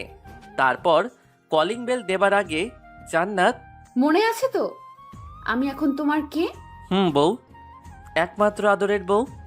আমার সোনা বরটা, তোরে দিলাম চুম্মা। তারপর কলিং বেলটা দিলাম। কিছুক্ষণ পরে খালামণি এসে দরজাটা খুলে দিলেন। তারপর আমাকে জড়িয়ে ধরলেন। তারপর খালা জান্নাতের দিকে তাকিয়ে বললেন, কেমন আছিস তোরা? আলহামদুলিল্লাহ ভালো খালাম্মা, তুমি কেমন আছো? আলহামদুলিল্লাহ, আমিও ভালো আছি। ও নিশ্চয় আমাদের বৌমার বোন, তাই না? জি খালাম্মা, তাছাড়াও আমার একটা পরিচয় আছে। কি গো, বলো না কেন, বলো। আরো একটা পরিচয় মানে? সেটা কি? না মানে খালা, জান্নাত আমার বউ। কি, তোমরা বিয়ে করে নিলে আর আমাকে জানালে না? খালামণি, আমরা যে বিয়ে করেছি এটা কেউ জানে না। এমনকি আমাদের এখনো বাসরটাও হয় নাই। কত শখ ছিল আমার বরটার সাথে বাসর করব, তা এখনো হয়ে ওঠেনি। মাইয়াই বলে কি, এখানে আবার বাসর কই থেকে আসলো? কি করতে চাচ্ছে জান্নাত? আমি তো কিছুই বুঝতে পারছি না। প্রথমে বিয়ে না করেই আমার বউ হয়ে গেল, আর এখন বলছে বাসরের কথা। আল্লাহ রক্ষা করুন আমায়, কোথায় যে ফেসে যাচ্ছি নিজেও তো বুঝতে পারছি না। কি, তোরা যে বিয়ে করেছিস বাড়িতে কেউ জানে না? না গো খালামণি, কেউ জানে না। আজিজ বলল খালামণি নাকি অনেক ভালো, আর তোমার কাছে আসলে নাকি তুমি সব কিছু সমাধান করে দিবে। তাই তো তোমার কাছে আমরা চলে আসলাম। তোরা চিন্তা করিস না, আমি সব ঠিক করে দেব। আর আজিজ, তুই বিয়ে করবি আমাকে একবার বলতে পারতি, আমি কি না করতাম নাকি রে বাবা? তুই জানিস না তোর খালামণি তোকে কতটা ভালোবাসে? আমার কতটা ইচ্ছে ছিল তোর বিয়ের কাজ আমি নিজের হাতে করব, তা তুই করতে দিলি না। খালামণি, তুমি কি এখন আমাদের কথা শুনবে নাকি ভিতরে ঢুকতে দিবে? আর আলিফকে তো দেখছি না, ও কোথায়? আলিফ আমার খালাতো ভাইয়ের নাম। ওহে, ভিতরে আয়। আর তোর ভাই তো কলেজে গেছে, তোরা আলিফের রুমে গিয়ে বসে বিশ্রাম নে, আমি ততক্ষণে তোদের রুমটা গুছিয়ে নেই, কেমন? ঠিক আছে খালামণি, আর আলিফ আসলে আমার কাছে পাঠিয়ে দিও। বাবা, তোর ফোনটা দিয়ে যা, আলিফকে ফোন দিয়ে তাড়াতাড়ি আসতে বলি। খালামণিকে ফোনটা দিয়ে আলিফের রুমে দুজনে চলে আসলাম। তারপর আমি, ওই তোর মতলবটা কি বলো তো? তোমার ভাবসা মোটেও সুবিধার মনে হচ্ছে না আমার কাছে। কেন জানো, তোমার কি মনে হচ্ছে? আর আমার বরটা কি রাগ করলো নাকি? আমি মোটেও তোমার বর নই। তো তুমি আমার কে? কেউ না। সত্যিই আমি তোমার কেউ না? কি হলো, চুপ করে গেলা কেন? বলো, সত্যি আমি তোমার কেউ না? বলেই জান্নাত আমার কাছে আসতে লাগলো। এই কি করছো?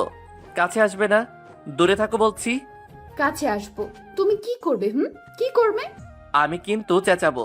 চিল্লাও চিল্লাও, যত পারো চিল্লাতে থাকো। এই না না, দূর ছাই, কে শোনে কার কথা? জান্নাত আমার মাথার দুপাশে ধরে চার ঠোঁট এক করে দিল। এখন বলো আমি তোমার কে? কাজটা কিন্তু তুমি ঠিক করলে না। ওই কুত্তা, তোরে আমি কি বলি আর তুই কি বলিস? ধুর, ভাল লাগে না। যাও তো, ফ্রেশ হয়ে এসো আগে।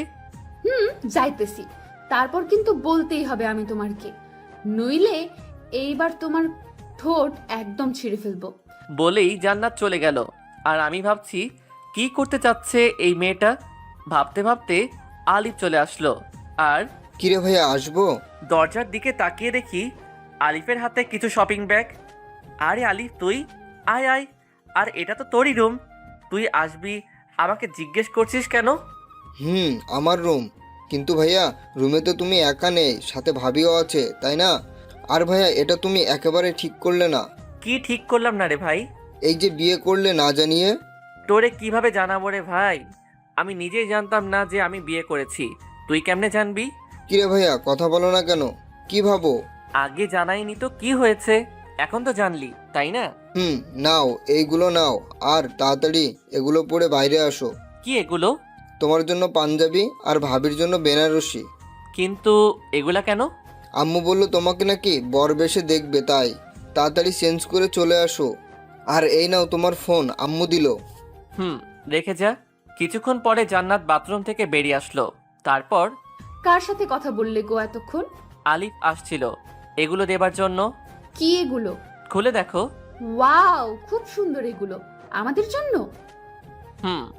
আমার খুব পছন্দ হয়েছে, কিন্তু এগুলো কিসের জন্য? সবকিছু খুলে বললাম কি জন্য। তারপর দুজন রেডি হয়ে বাহিরে আসলাম। বাহিরে বের হয়ে যা দেখলাম, একজন মুরব্বী লোক খাতা কলম নিয়ে বসে আছে। দেখে মনে হচ্ছে কাজী হবে হয়তো, কিন্তু কেন? আয়, তোরা এখানে বস। খালামণি, উনি কে? উনি তো কাজী সাহেব, তোদের আবার বিয়ে দেবার জন্য নিয়ে আসলাম আলিফকে দিয়ে। আমার অনেক দিনের শখ ছিল তোর বিয়ে আমি নিজে দাঁড়িয়ে থেকে দিব। আমি জান্নাতের দিকে তাকিয়ে দেখলাম মেয়েটা মনে হয় এই কথাটা শোনার জন্য মোটেও প্রস্তুত ছিল না। মুখটা একদম ফ্যাকাশে হয়ে গেছে, সাথে আমারও একই অবস্থা। কি বলো তুমি খালামণি? আমরা তো একবার বিয়ে করেছি, তাহলে আবার কেন? তোকে বললাম না, তোর বিয়ে আমি নিজে দাঁড়িয়ে থেকে দিতে চেয়েছি। আর তোর আবার বিয়ে করতে সমস্যাটা কোথায়? হ্যাঁ, অন্য কাউকে তো আর তোকে বিয়ে করতে বলছি না, তোর বউকেই তো বিয়ে করতে বলছি। বাবা, তুই আমার জন্য এইটুকু করতে পারবি না? জান্নাত, তুমি তো কিছু বলো এখন খালামণিকে। আমি আর কি বলবো বলো? খালামণি তো আর বেশি কিছু আবদার করে নাই, তাই না? খালামণি, আমরা রাজি। আলহামদুলিল্লাহ। কাজী সাহেব, আপনি বিয়ের কাজ শুরু করুন। আমি কিছুই বুঝতে পারছি না কি থেকে কি হয়ে যাচ্ছে। এখন খালামণিকেও সত্যটা বলতে পারবো না, কারণ সে খুব কষ্ট পাবে। কি করব এখন আমি? এই সব ভাবতে ভাবতে কখন যে কবুল বলে দিয়েছি। অবশেষে জান্নাত আর আমার বিয়েটা হয়ে গেল। রাত 10টা। বাসর ঘরের মধ্যে বসে আছে জান্নাত। আমি দরজাটা খুলে ভিতরে ঢুকে রীতিমতো অবাক হলাম, কারণ ঘরটা অনেক সুন্দরভাবে সাজানো। এত অল্প সময়ে এত কিছু কিভাবে সাজালো খালামণি বুঝতে পারছি না। মনে হচ্ছে আগে থেকে সাজানো ছিল ঘরটা। আরও অবাক হলাম জান্নাতের দিকে তাকিয়ে, কারণ যে মেয়ে সব সময় আমার পিছে পড়ে থাকে সেই মেয়েটা মাথায় ঘোমটা দিয়ে নিচের দিকে তাকিয়ে বসে আছে। ভাবা যায় জান্নাতকে বউ বেশে যেন সুন্দরী অপ্সরার মতো লাগছে। আমি ভয়ে ভয়ে এক পা দুপা করে খাটের দিকে এগিয়ে যেতে লাগলাম। খাটের কাছে যেতেই জান্নাত খাট থেকে উঠে দাঁড়িয়ে আমার কাছে এসে সালাম করতে লাগলো। আমি তার 2 বাহু ধরে দাঁড় করিয়ে বললাম, এই এই কি করো? তুমি এখন আমার স্বামী, সো এটা আমার অধিকার। শুধু অধিকার নয়, বিয়ের রাতে স্বামীর পায়ে ধরে সালাম করা প্রত্যেকটা স্ত্রীর কর্তব্য ও আমাদের সমাজের নিয়ম। তাই আমাকে তুমি এটা থেকে বিরত রাখতে পারো না। কি আর করা, এই মেয়ের সাথে কথায় পারা খুবই মুশকিল। তারপর জান্নাত আবার আমার পা ছুঁয়ে সালাম করে নিল। তারপর, তোমার কি অজু আছে? না থাকলে করে আসো, আমরা 2 রাকাত নামাজ আদায় করব। আমি অজু করে আসছি। তোমার আছে?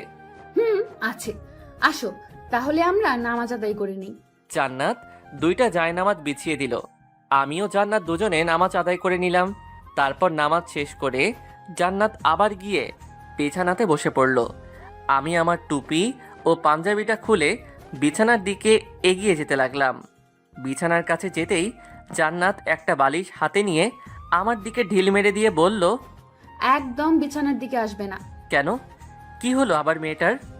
কারণ তুমি ওই সোফায় গিয়ে ঘুমাবে আর আমি এই বিছানায়। বুঝলাম না, তুমি বিছানায় ঘুমাবে আর আমি সোফায় ঘুমাবো?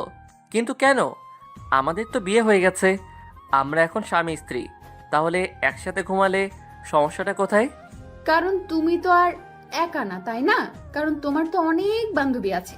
ভার্সিটিতে রিয়া আপু, তারপর দেখলাম নাদিয়া নামের ওই পেতনি, আর এখন সামিরা আপু তোমার কথা বলে। তার সাথে আমার যখনই কথা হয়। কি বলো এগুলো? তুমি জানো আমি কত কষ্টে সেদিন রিয়াকে ফাঁকি দিয়ে আসছি। রিয়াকে যদি ভালোই বাসতাম তাহলে কি আর তাকে ওইভাবে অবহেলা করতাম? সে না হয় বুঝলাম, কিন্তু নাদিয়া আর সামিরা আপু, তুমি সেদিন নাদিরার সাথে কি কথা বললে যা আমার সামনে বলা যেত না? এই কথা এটা সেই দিন জিজ্ঞেস করলেই তো বলে দিতাম। এর জন্য আমার পাগলিটা অভিমান করে আছে। সেদিন বলো নাই তো এখন বলো। একদম মিথ্যা কথা বলবে না, তাহলে কিন্তু। আচ্ছা শোনো তাহলে, নাদিয়া আমার স্কুল জীবনের বান্ধবী, আর তোমার বেস্ট ফ্রেন্ডের ভাইয়ের গার্লফ্রেন্ড। ঠিক বুঝলাম না, তোমার বেস্ট ফ্রেন্ড তো নাবিলা, আর নাবিলার ভাই তো বুলবুল ভাইয়া। তার মানে নাদিয়া আপু বুলবুল ভাইয়ের গার্লফ্রেন্ড? মাই ডিয়ার বউ, তোমার আর আমার মধ্যে যেমন মনোমালিন্য হয়েছিল ঠিক তেমনি ওদের মধ্যেও একই অবস্থা হয়েছিল। তাই আমি তাদের সব কিছু ঠিক করে দিলাম। আর তুমি তো জানোই তোমার সামিরা আপুর বয়ফ্রেন্ড আছে। তাহলে আর সামিরা আমার একজন ভালো ফ্রেন্ড, বুঝতে পারলেন বউ? বলেই বালিশটা হাতে নিয়ে সোফার দিকে যেতে লাগলাম আর বললাম, তাহলে আমি কি এখন সোফাতেই ঘুমাবো? কেন? তুমিই তো বললে আমি যেন বিছানাতে না যাই। আমি আমি কখন তোমাকে বললাম? এইমাত্র বললে। ও, বুঝতে পারছি, তুমি তো আমায় ভালোই বাসো না, তাই তো সোফায় ঘুমাতে চাইছো না, তাই না? বুঝি তো, সব বুঝি। ও, এখানেও আমার দোষ হয়ে গেল, তাই না? নিজের কাঁধে কখনোই দোষ নিবা না। আমার বর থাকতে আমি কেন দোষ নিতে যাব? হয়েছে, আমার বরটার আর মন খারাপ করে থাকতে হবে না। আসো সোনামণি, তোমায় একটু আদর করে দেই। বলেই এক লাফে সোজা জান্নাতের কোলে মাথা রেখে শুয়ে পড়লাম। আর জান্নাত আমার মাথায় হাত বুলিয়ে দিতে লাগলো। আচ্ছা জান্নাত, ধরো যদি আমি সত্যি ওদের একজনের সঙ্গে প্রেম করতাম তাহলে কি করতে? তোমার মাথার সব চুলগুলো ন্যাড়া করে দিতাম, হাত পা ভেঙে দিতাম, আর নাকে ঘুষি মেরে নাক ফাটিয়ে দিতাম। ওরে বাবা, এত কিছু করতে? তখন তো আমায় কেমন বাজে দেখা যেত। তাতে আমার কি? তখন তো সবাই বলতো, দেখ দেখ জান্নাতের বরটাকে কেমন বাজে দেখা যায়। বলতো, কিন্তু কেউ তো আর তোমায় আমার থেকে আলাদা করতে পারতো না। বাহ, তোমার মাথায় তো সেই লেভেলের বুদ্ধি। তা আমায় কি এখন অমন করবে নাকি, যাতে আমার দিকে কেউ নজর না দেয়? না, তা করব না। তবে এমন কিছু করব যাতে করে কেউ তোমার উপর নজর দিলেও তোমার নজর যেন তাদের উপর না পড়ে। সেটা কি হবে? আমার বেবি লাগবে, একদম ফুটফুটে কিউট বাচ্চা, যাতে তুমি তার কথা চিন্তা করে হলেও আমাদেরকে ছেড়ে না যাও। বলেই কেঁদে দিল আমার বুকের উপর মুখ লুকিয়ে। ধুর পাগলি, তোমাকে ছাড়া আমি বাঁচবই না। ছেড়ে যাওয়া তো দূরের কথা, জান্নাতুলকে জড়িয়ে ধরে তার কপালে একটা চুমু দিয়ে সত্যি তো? কখনো আমাকে ছেড়ে যাবে না তো? নেহি বউ, কাবি নেহি। তারপরও আমার বেবি লাগবে, আর আজকে থেকেই মিশন শুরু করব আমরা। আজকে থেকেই? হুম। তাহলে দেরি কেন, চলো লেগে পড়ি, আমাদের মিশন স্টার্ট করি, কি বলো? যা দুষ্টু। ইস, আমার বউ তো দেখি লজ্জাও পায়।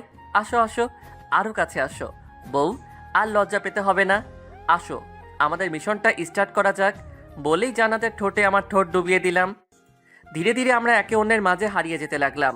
সবকিছু জানতে চাহিয়া লজ্জা দিবেন না। আমাদের মিশন কমপ্লিট। এখন ফরজ গোসলটা করতে হবে।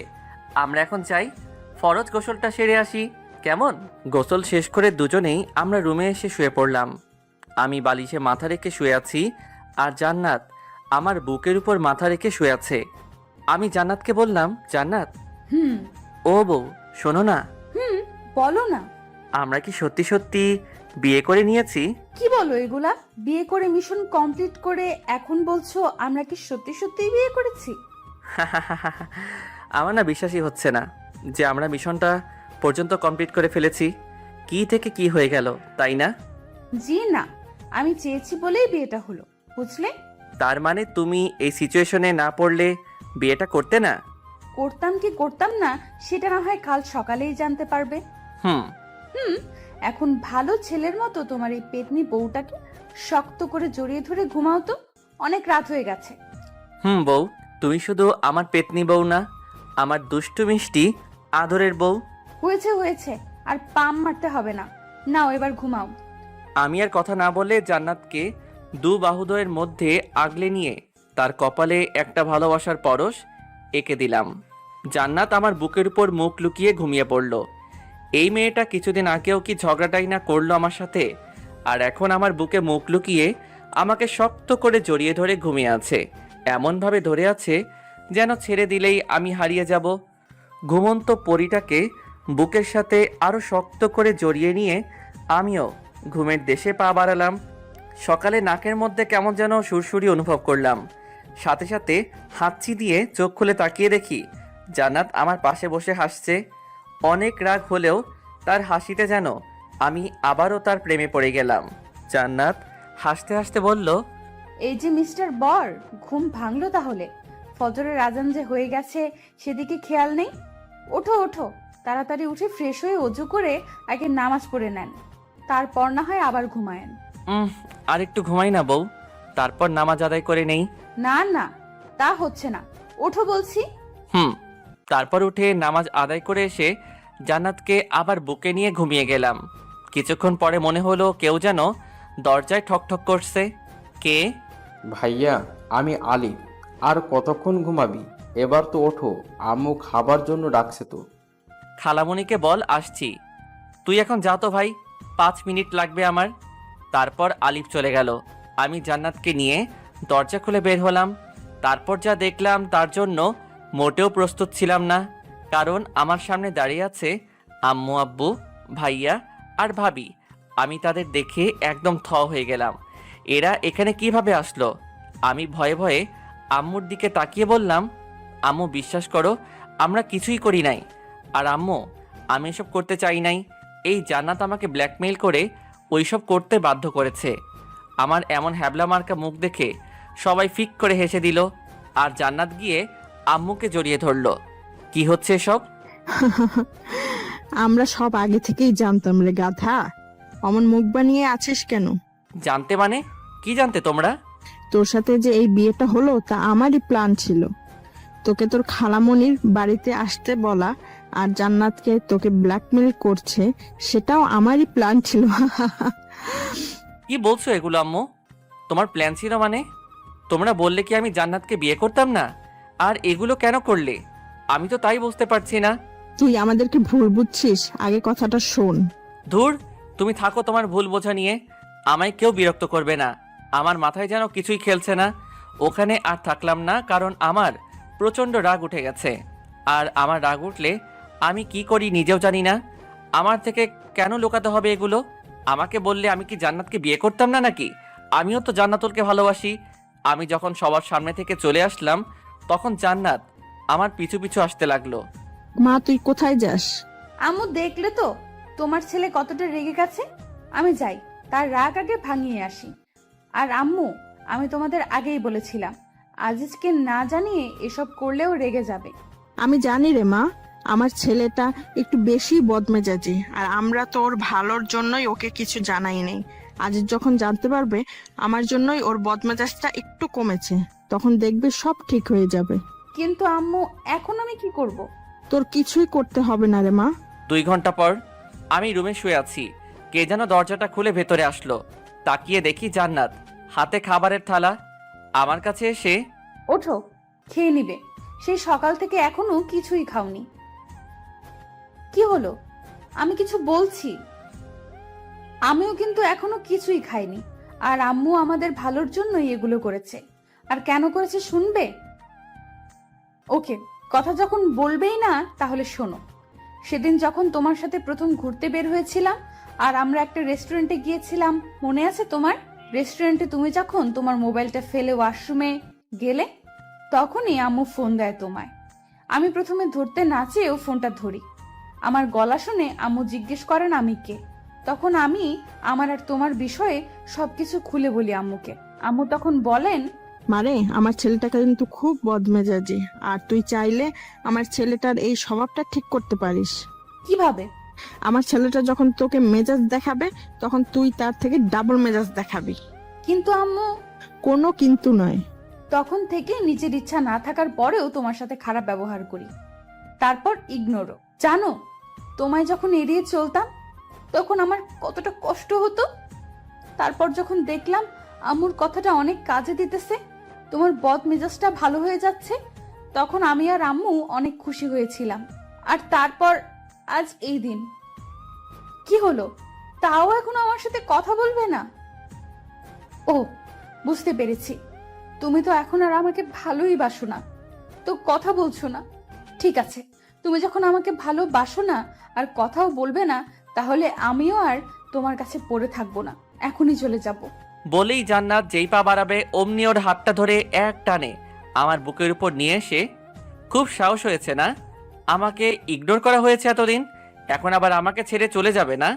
খুব বার বেড়েছে তোমার, তাই না? আমাকে না জানিয়ে এক পা বাড়ির বাহিরে বের করলে একদম পা ভেঙে হাতে ধরিয়ে দিব।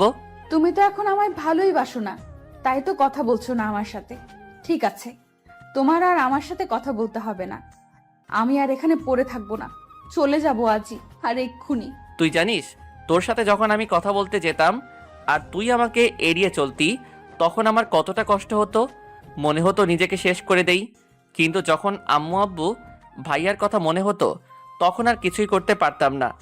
আবার মনে হতো তুই যদি আবার আমার কাছে ফিরে আসিস আর আমাকে যদি না পাস, তখন তো তুই কষ্ট পাবি। আমি যে তোকে কষ্ট দিতে পারতাম না রে পাগলি। আমি যে তোকে অনেক ভালোবাসি রে। কেমনে থাকতাম তোকে ছাড়া বল? কথাগুলো বলে জান্নাতের দিকে তাকিয়ে দেখি মেয়েটা আমার বুকের মধ্যে মুখ লুকিয়ে কান্না করছে। একটু বেশি বলে ফেললাম নাকি? তাই আবার মজা করে বললাম, তুমি আমাকে ছেড়ে চলে যাবে তাই না জান্নাত? ওকে যাও, তোমাকে ছাড়া তো 3টা মাস থেকেই আসি, আর বাকি জীবনটা না হয় তোমার স্মৃতি নিয়েই বেঁচে থাকবো। আর আমারও অভ্যাস হয়ে গেছে তোমাকে ছাড়া থাকতে থাকতে। যাও যাও, তুমি লাগবে না তোমাকে আমার। কথাটা বলতেই জান্নাত আমাকে আরো শক্ত করে জড়িয়ে ধরে হাউমাউ করে কান্না করে দিল। আমাকে তাড়িয়ে দিবে আজিজ? এইবার আমি তোমার থেকে আলাদা হলে মনে হয় আর বাঁচবো না আজিজ। আমি সত্যি সত্যি মরে যাব। তুমি জানো আজিজ, তোমাকে যখন এড়িয়ে চলতাম, ইচ্ছে না থাকা সত্ত্বেও তোমার থেকে যখন দূরে দূরে থাকতাম, তখন আমার কতটা কষ্ট হতো। মনে হতো আমার বুকের মধ্যে থেকে কেউ যেন আমার কলিজাটা বের করে নিচ্ছে। তারপরও তোমার থেকে দূরে থাকতাম তোমার ভালোর জন্য, আমাদের ভালোর জন্য। আমাকে তাড়িয়ে দিও না আজিজ, আমি যে তোমাকে ছাড়া বাঁচবো না। জান্নাতের গায়ে যতটা সম্ভব শক্তি আছে, সব শক্তি দিয়ে আমাকে জড়িয়ে ধরে কথাগুলো বলল। তুমি তো বললে আমার কাছে থাকবে না, চলে যাবে। সে তো তুমি আমার সাথে কথা বলছিলে না বলে তার জন্য বললাম। আচ্ছা ঠিক আছে, আমি যদি কখনো তোমাকে ছেড়ে চলে যেতে চাই তাহলে তুমি আমার হাত পা ভেঙে দিও, কেমন? তাও আমাকে তোমার কাছ থেকে যেতে দিবে না। ইস, শখ কত! আমার এত সুন্দর বউটার নাকি হাত পা ভেঙে দিব, তখন তোমাকে কেমন কেমন দেখাবে না? আর লোকে তখন আমাকে কি বলবে? বলবে, দেখ আজিজের বউটাকে কেমন দেখা যায়, একদম পেতনি। বললে বলুক, তাতে আমার কি? সেটা তো আর আমাকে বলবে না, তোমাকেই বলবে। আর তার জন্যই যদি আমাদেরকে কেউ আলাদা করতে না পারে তাহলে আমার হাত পা ভাঙতে কোনো সমস্যা নাই। আমাদেরকে এমনিতেই কেউ আলাদা করতে পারবে না রে পাগলি, সে শক্তি কারো আছে নাকি আল্লাহ তাআলা বাদে? আর যে আলাদা করতে আসবে আমি তারই হাত পা ভেঙে দিব না? আমিও ভেঙে দিব। ঠিক আছে, দিও। হুম এই বউ, আমার কিন্তু অনেক ক্ষুধা লেগেছে। হুম তোমার জন্য তো খাবার এনে রেখেছি, টেবিলে আছে, খেয়ে নাও। না থাক, খাবো না। খাবে না কেন? এই তো বললে তোমার নাকি অনেক ক্ষুধা লেগেছে। লেগেছে তো। তবে খাবে না কেন? কেউ একজন যদি খাইয়ে দিত তাহলে খাইতাম। তো সেই কেউ একজন তোমাকে না করেছে যে সে খাইয়ে দিবে না? বললেই তো হয় তুমি আমার হাতে খাবে। সেই কেউ একজন কি বোঝে না তারও তার বউয়ের হাতে খেতে ইচ্ছে করে? হয়েছে হয়েছে, আর ন্যাকামি করতে হবে না। আসো খাইয়ে দেই আমার বরটাকে। তারপর জান্নাত আমাকে খাইয়ে দিতে লাগলো আর আমি খাইতে লাগলাম। উফ ভাই, জানেন না বউয়ের হাতে খেতে কতটা মজা। যে বউয়ের হাতে খাবার খায় সেই শুধু জানে এর হাতের খাবার একদম যেন অমৃত। দুঃখের বিষয়, আমি এখনো ছোট্ট বাচ্চা, একটা ছেলে, সবেমাত্র এসএসসি দিলাম। বিয়ে করা তো দূরের কথা, বউ পামু কই? জান্নাত আমাকে খাইয়ে দিতেছে আর আমার মুখের দিকে তাকিয়ে আছে। তার তাকিয়ে থাকা দেখে বুঝতে পারলাম ওরও অনেক ক্ষুধা লেগেছে। মেয়েটাও তো সারাদিন কিছু খায়নি, তাই আমিও এক লোকমা খাবার নিয়ে জান্নাতের মুখের কাছে ধরলাম। সাথে সাথে মেয়েটা খাবার মুখে নিয়ে নিল, যেন সেই অপেক্ষাতেই ছিল আমি কখন তাকে খাবার খাইয়ে দেই। খাবার মুখে নিতেই জান্নাতের চোখ দিয়ে পানি গড়িয়ে পড়ল। এটা কোনো দুঃখের পানি দেখলাম না, এটা যেন রাজ্য জয়ের আনন্দের চোখের পানি। সবার বউই চায় তার স্বামী তাকে একটু কেয়ার করবে, একটু ভালোবাসবে। খাবার সময় আবদার করে বর তার বউকে বলবে, তুমি আমাকে খাইয়ে না দিলে আমি খাবই না। বউ যখন তার স্বামীকে খাইয়ে দেবে, তার স্বামীও তখন তার বউকে খাইয়ে দেবে। এতটুকুই। বউদের তখন আর কিছুই যেন চাই না, এতেই নিজেকে যেন রানী মনে করেন। কথাগুলো ভাবতে ভাবতে আমাদের খাওয়া শেষ। তারপর আমার ফোনটা বেজে উঠল। বউ। ইউ ও বউ, কি? আমার ফোনটা একটু এনে দাও না গো, টেবিলের উপর থেকে। পারবো না, নিজেটা নিজেই নিয়ে নাও। থাক, তোমার আনতে হবে না, আমি নিয়ে নেই। ফোনটা হাতে নিয়ে দেখি অচেনা নাম্বার। ধরার পরে, হ্যালো, আসসালামু আলাইকুম, কে বলছেন? ভাইয়া, আমি রাফি বলছিলাম, আপনার কলেজের ছোট ভাই। ও রাফি, ভাই বল। ভাইয়া, আপনাদের তো কালকে ফর্ম ফিল আপের লাস্ট ডেট। ও হ্যাঁ, তাই তো, ধন্যবাদ ভাই, আমার তো মনেই ছিল না। আরে ভাই, ধন্যবাদ দেওয়ার কি আছে? আমি রাখি তাহলে, কাল দেখা হবে। কে ফোন দিয়েছিল গো? রাফি কলেজের ছোট ভাই, কাল একবার কলেজে যেতে হবে, ফর্ম পূরণ করতে হবে। ও, তাহলে আর দেরি করো না। পরের দিন সকাল 7টা, জান্নাতের কপালে চুমু এঁকে দিয়ে ভার্সিটির উদ্দেশ্যে রওনা দিলাম। কলেজের মধ্যে ঢুকতেই আমার চোখ কপালে উঠে গেল। আমি ভাবতেও পারি নাই কলেজে ঢুকেই প্রথমে এই মেয়েটার সম্মুখীন পড়তে হবে, কারণ আমার সামনে রিয়া দাঁড়িয়ে আছে। আমি রিয়াকে দেখেও না দেখার মতো করে রিয়াকে পাশ কাটিয়ে যেতে লাগলাম। অমনি রিয়া, ওই আজিজ, দাঁড়াও। আমি দাঁড়িয়ে গেলাম আর রিয়া এক প্রকার দৌড়ে আমার কাছে চলে আসলো। কেমন আছো আজিজ? ভালো, তুমি? খুবই ভালো। আচ্ছা আজিজ, শুনলাম তুমি নাকি জান্নাতকে বিয়ে করেছো। কাজটা কি তুমি ঠিক করলে আজিজ? মানে কি বলতে চাচ্ছ তুমি? মানে কিছু না। আচ্ছা আজিজ, একটা কথা বলো তো, জান্নাতের মধ্যে কি এমন পেলে যা আমার কাছে ছিল না? জান্নাত তোমায় কি এমন সুখ দিতেছে যা আমি তোমায় দিতে পারতাম না? আমি কি তোমাকে জান্নাতের থেকে বেশি আমি তোমার সুখ দিতে পারতাম। রিয়া, তুমি একটু বেশি বলে ফেলছো না? বেশি বলিনি আজিজ। তুমি হয়তো জানো না, এই কলেজের শুধু স্টুডেন্টরাই আমার জন্য পাগল না, অনেক স্যারও আছে যারা আমার জন্য পাগল, আর আমি শুধুই তোমার জন্য পাগল। ছি রিয়া, তুমি কি সত্যি পাগল হয়ে গেলে নাকি? কি বলো এগুলা? হ্যাঁ হ্যাঁ, আমি পাগল হয়ে গেছি, তোমার জন্য পাগল হয়ে গেছি। আচ্ছা, তুমি চাইলেই পরীক্ষা করে নিতে পারো কার কাছে বেশি সুখ পাও, তুমি আমার কাছে নাকি ওই জান্নাতের কাছে। এসো আমার সাথে, এসো কমন রুমে, তোমাকে দেখিয়ে নিয়ে আসি কে বেশি সুখ দিতে পারে। বলেই রিয়া আমার হাত ধরে টানতে লাগলো। আমি রিয়ার হাতটা ছাড়িয়ে রিয়াকে একটা গালে থাপ্পড় মেরে বললাম, ছি রিয়া, তোমার মন মানসিকতা এতটা নীচ? তোমাকে আমি একটা ভালো মেয়ে মনে করেছিলাম, কিন্তু তুমি তুমি আমাকে মারলে আজিজ?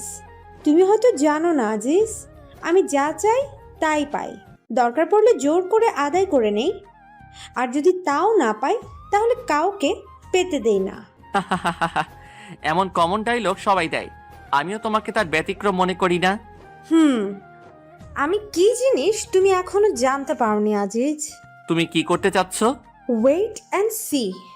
ও সরি, তুমি তো বেশিক্ষণ দেখতেও পারবে না। ওই তোরা কোথায়, চলে আয়। সাথে সাথে অনেকগুলা ছেলে এসে আমাকে চারদিক দিয়ে ঘিরে নিল। তাদের সকলের হাতে হকি স্টিক আর স্ট্যাম্প। কয়েকটা ছেলেকে দেখে চিনতে পারলাম ওরা রিয়ার কাজিন হয়। দাঁড়িয়ে দাঁড়িয়ে কি তোরা তামাশা দেখবে নাকি কাজ শুরু কর? হ্যাঁ পু, কাজ শুরু করছি। বলেই আমার পায়ের হাঁটুর গিরাতে একটা বাড়ি মারল। তাল সামলাতে না পেরে মাঠের মধ্যে পড়ে গেলাম। কি হলো, তোরা থামলি কেন? ওর এমন অবস্থা করবি যাতে বুঝতে পারে এই রিয়ার কথা না মানলে কি হয়। তারপর সবাই মিলে আমাকে মারতে লাগলো। ক্যাম্পাসের সবাই আমার দিকে তাকিয়ে আছে, কিন্তু কেউই এগিয়ে আসতে সাহস পাচ্ছে না। আমি যে ব্যথাতে বারবার চিৎকার করে উঠছি, মাগো ও মাগো, কিন্তু আমার চিৎকার সবার কানে পৌঁছালেও কেউ যেন শুনতে পাচ্ছে না। এতক্ষণ আমাকে মারতে দেখছিল কলেজের ছোট ভাই রাফি, তাই রাফি তাড়াতাড়ি করে বুলবুলের ফোন দেয়। হ্যালো বুলবুল ভাইয়া। হ্যাঁ রাফি বল। রাফি কি হয়েছে, তোর কণ্ঠ এমন শোনা যাচ্ছে কেন? বুলবুল ভাইয়া, আজিজ ভাইয়াকে রিয়া আপুর কলিগরা। আজিজ? কি হয়েছে আজিজের? তুই এখন কোথায়? আর আজিজ কি তোর কাছেই আছে? কি হলো বলছিস না কেন? কলেজ ক্যাম্পাসে। তুই চিন্তা করিস না ভাই, আমি আসছি। তুই রাহাত, সুমন আর আমাদের ক্লাবের সকলকে খবর দে, আমি আসছি। বুলবুল এক প্রকার পাগলের মতো দৌড় দিতে লাগলো। রাফি এদিকে রাহাত, সুমন আর তাদের ক্লাবের সকলকে খবর দিয়ে দেয়। সকলে ছুটে চলে আসে কলেজে। এসে দেখে আজিজ জ্ঞান হারিয়ে মাঠের মধ্যে পড়ে আছে।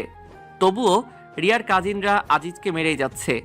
বুলবুলদের দেখে রিয়া পালিয়ে যেতে লাগলে তাদের কলেজের আসিয়া নামের একটা মেয়ে রিয়াকে ধরে ফেলে, আর সাথে তার বান্ধবীরাও।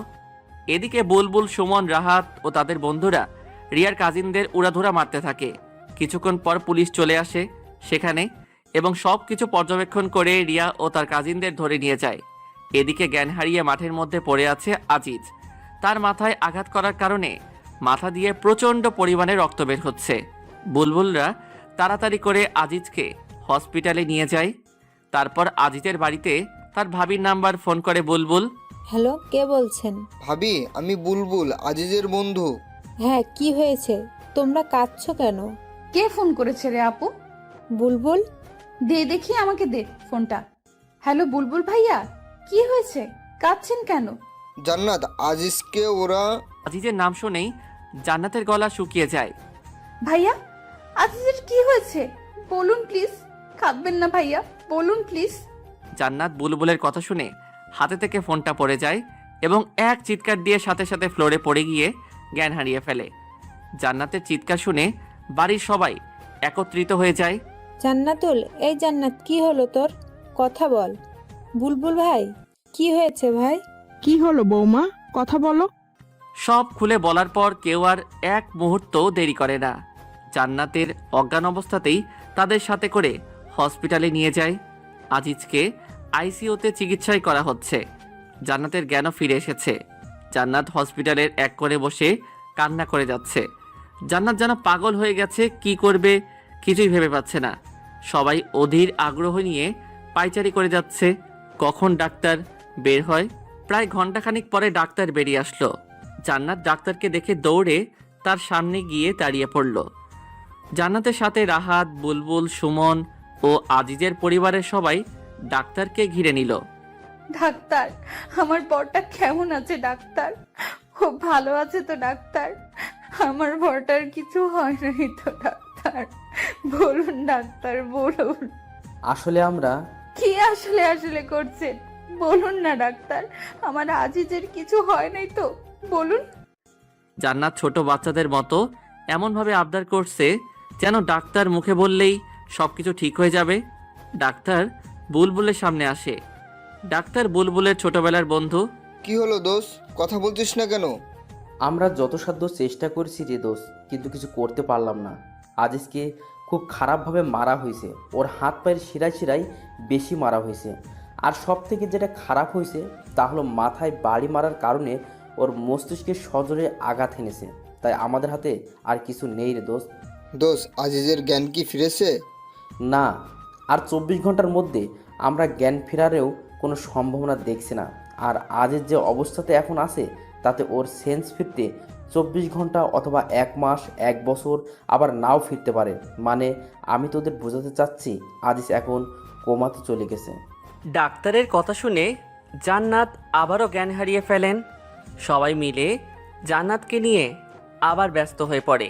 জান্নাতকে একটা ক্যাবিনে নিয়ে রাখা হয়। জান্নাতের পাশে বসে আছেন জান্নাতের বোন। আজিজকে দেখার জন্য তার পরিবারের সবাই ব্যস্ত হয়ে পড়েছেন, কিন্তু ডাক্তার বারণ করে দিয়েছে 24 ঘন্টা না যাওয়া পর্যন্ত রোগীকে কোনো প্রকার বিরক্ত করা যাবে না। এদিকে জান্নাতের প্রায় ঘন্টাখানিক পরে জ্ঞান ফিরে। জ্ঞান ফিরতেই আজিজ আজিজ বলে চিৎকার করে ওঠে। আপু, আমার বর কই রে? ওর কিছু হয় নাই তাই না রে আপু? ওই ডাক্তারটা না খুব বাজে তাই না রে আপু? আমার বরকে নিয়ে কি সব আজে বাজে কথা বলছিল। আমি আমার বরের কাছে যাব, আমাকে নিয়ে চল না রে আপু। তুই শান্ত হ বোন, আজিজের তো কিছুই হয় নাই তাই না? আজিজ এখন ঘুমিয়ে আছে, ওকে তো এখন বিরক্ত করা যাবে না। আজিজের কাছে গেলে তো আজিজের ঘুম ভেঙে যাবে, তাই না রে বোন? তুই কান্না করছিস কেন রে আপু? ওহো, আমি বুঝতে পেরেছি, তোরা মিথ্যা বলে আমাকে সান্ত্বনা দিচ্ছিস তাই না? ধুর পাগলি, আমি কখন কাঁদলাম? এই দেখ, আমার চোখে কি পানি আছে নাকি? তুই কি দেখতে কি দেখেছিস?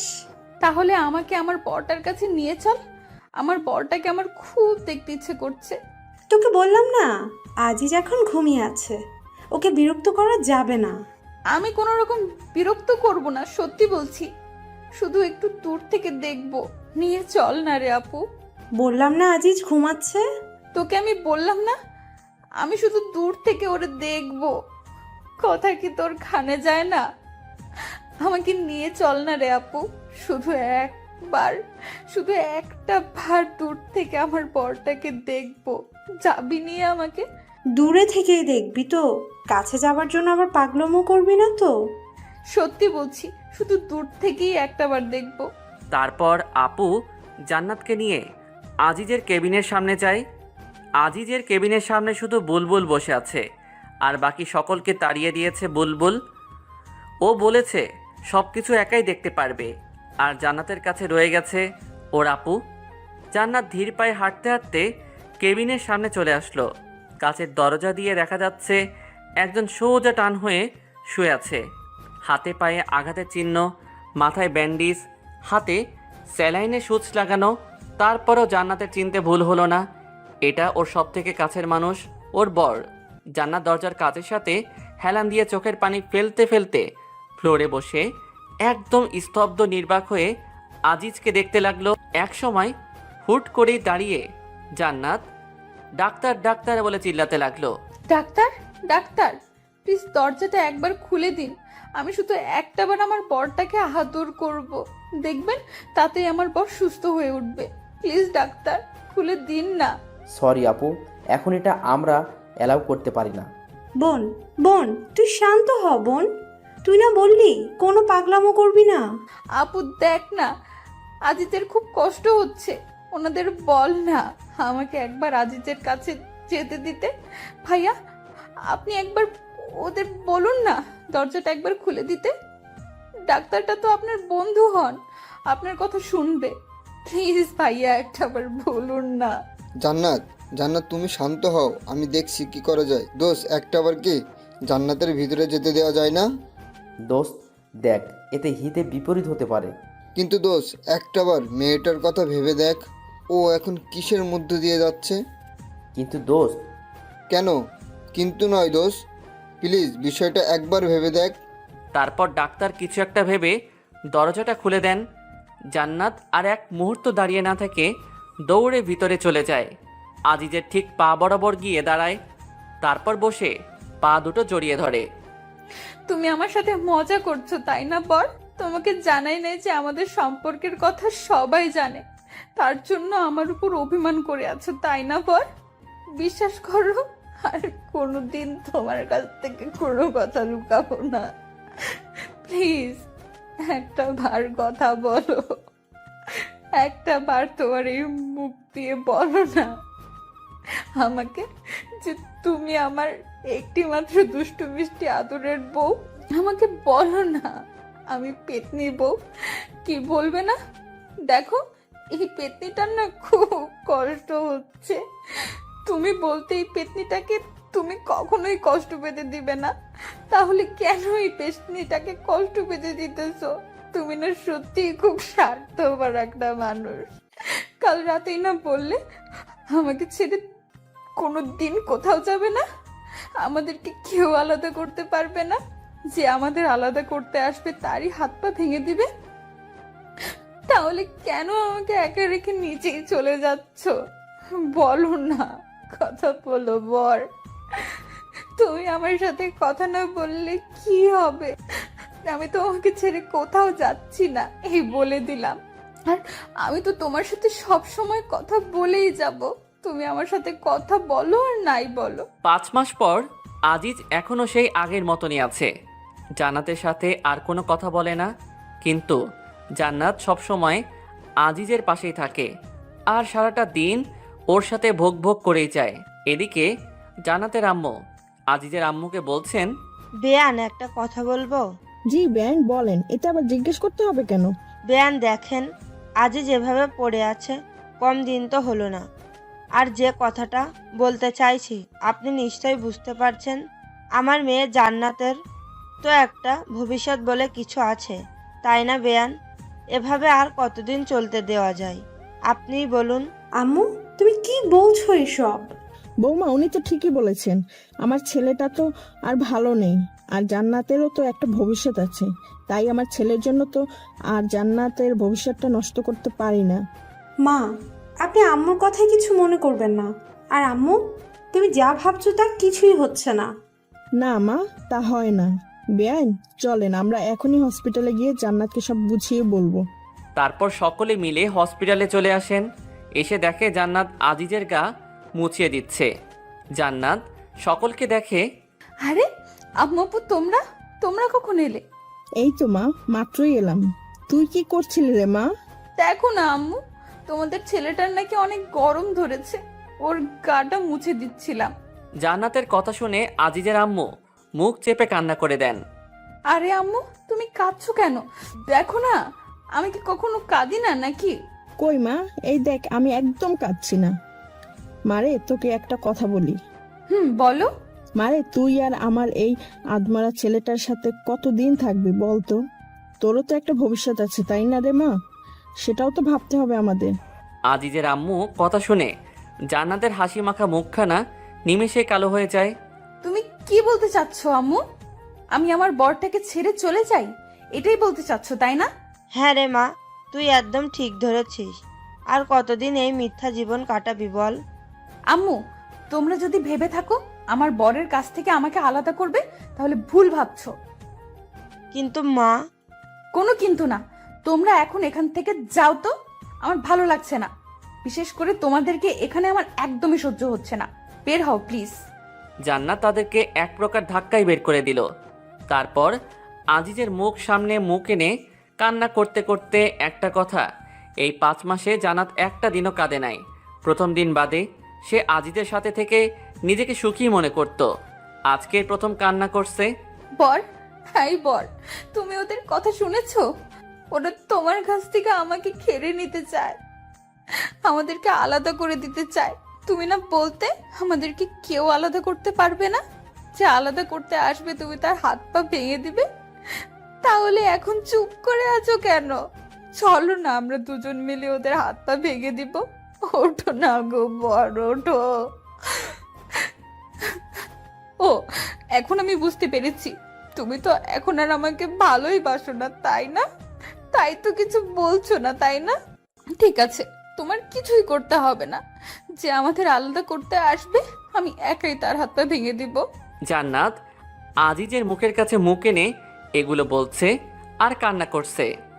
জান্নাতের চোখের পানি আজিজের মুখে গিয়ে পড়ছে, কিন্তু আজিজ যেমন ঠিক তেমনই আছে।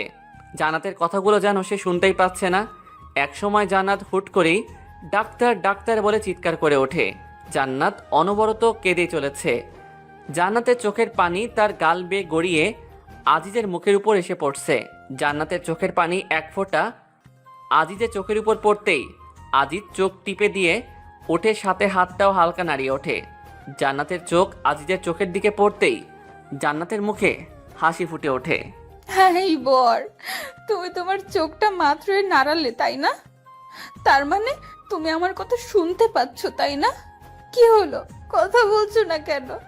আমি জানি তো তুমি আমার কান্না একদমই সহ্য করতে পারো না, তাই তো চোখের ইশারা করে আমাকে কান্না করতে বারণ করছো, তাই না বর? ডাক্তার, ডাক্তার, কোথায় আপনারা? প্লিজ তাড়াতাড়ি আসুন ডাক্তার। কি হয়েছে? এমন উত্তেজিত হচ্ছেন কেন? দেখুন না, আমার বরটা একবার চোখ নাড়ানোর পরে আর নড়ছে না। আপনি প্লিজ উত্তেজিত হবেন না, আমাদের দেখতে দিন। How is possible? মানে তুই কি বলতে চাচ্ছিস? ক্লিয়ার করে বলতো দোস্ত। দ্যাটস মিরাক্কেল দোস্ত। আজিজের নার্ভে ধীরে ধীরে সজাগ হয়ে উঠছে দোস্ত। আমরা এর থেকে এখন ভালো কিছু আশা করতে পারি। মিসেস জান্নাত, আপনি যদি চান তাহলে আজকেই আমরা একটা রিস্ক নিতে চাই। ইনশাল্লাহ এতে কাজে দিতে পারে। জান্নাতের মুখের ভাষা যেন হারিয়ে ফেলেছে। কি বলবে কিছুই ভেবে পাচ্ছে না। ধীরে ধীরে জান্নাত ফ্লোরে বসে পড়ে। অতি সুখে আর অতি দুঃখে এই দুই সময়ে যেন মুখের ভাষা হারিয়ে যায়। জান্নাতেরও তাই হয়েছে, তবে এটা দুঃখের জন্য না, এটা অতি সুখের জন্য। 2 ঘন্টা পরে আইসিইউ এর দরজার সামনে ফ্লোরে বসে মুচকি মুচকি হাসছে জান্নাত। তার আজিজের সাথে যে দিন প্রথম দেখা হয়, সেই দিনের কথা মনে হতেই জান্নাতের হাসি পাচ্ছে বারবার।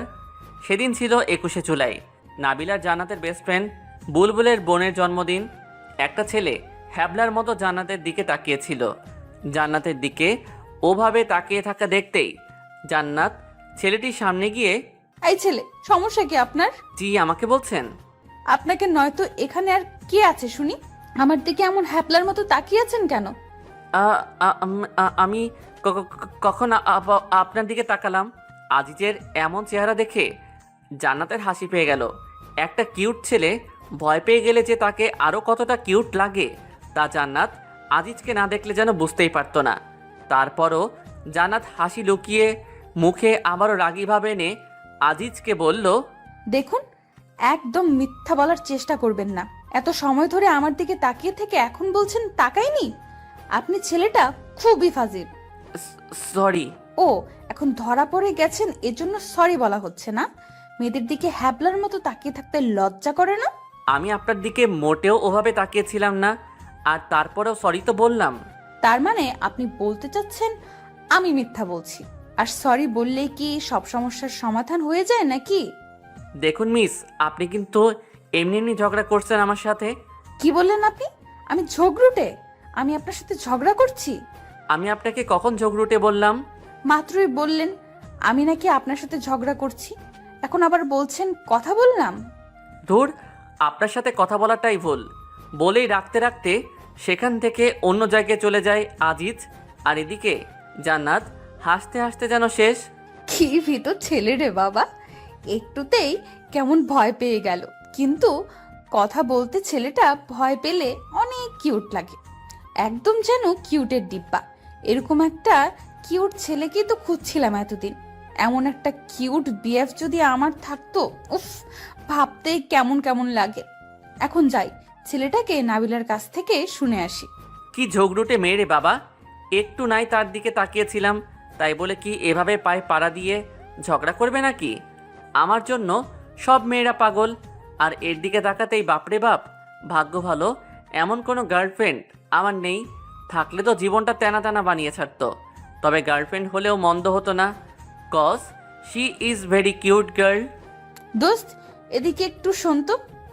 বল। দোস্ত ওই ছেলেটা কে রে? কোন ছেলেটাকে?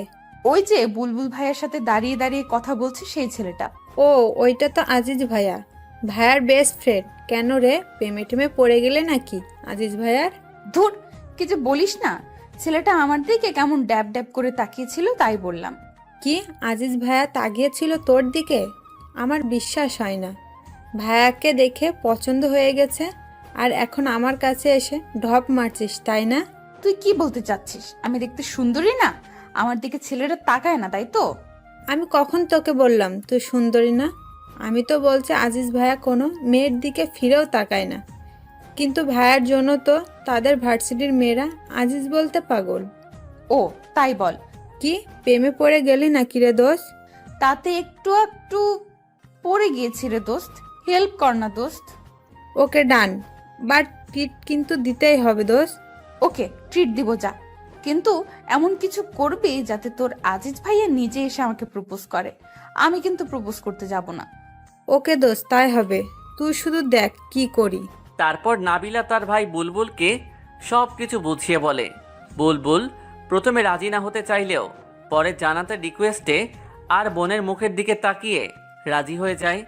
তারপর বুলবুল আজিজকে কি যেন বলে সব ম্যানেজ করে নেয়, কিন্তু তা আর জান্নাত ও নাবিলাকে কিছু বলে না। আর সেই দিনেই আজিজ জান্নাতকে প্রপোজ করে।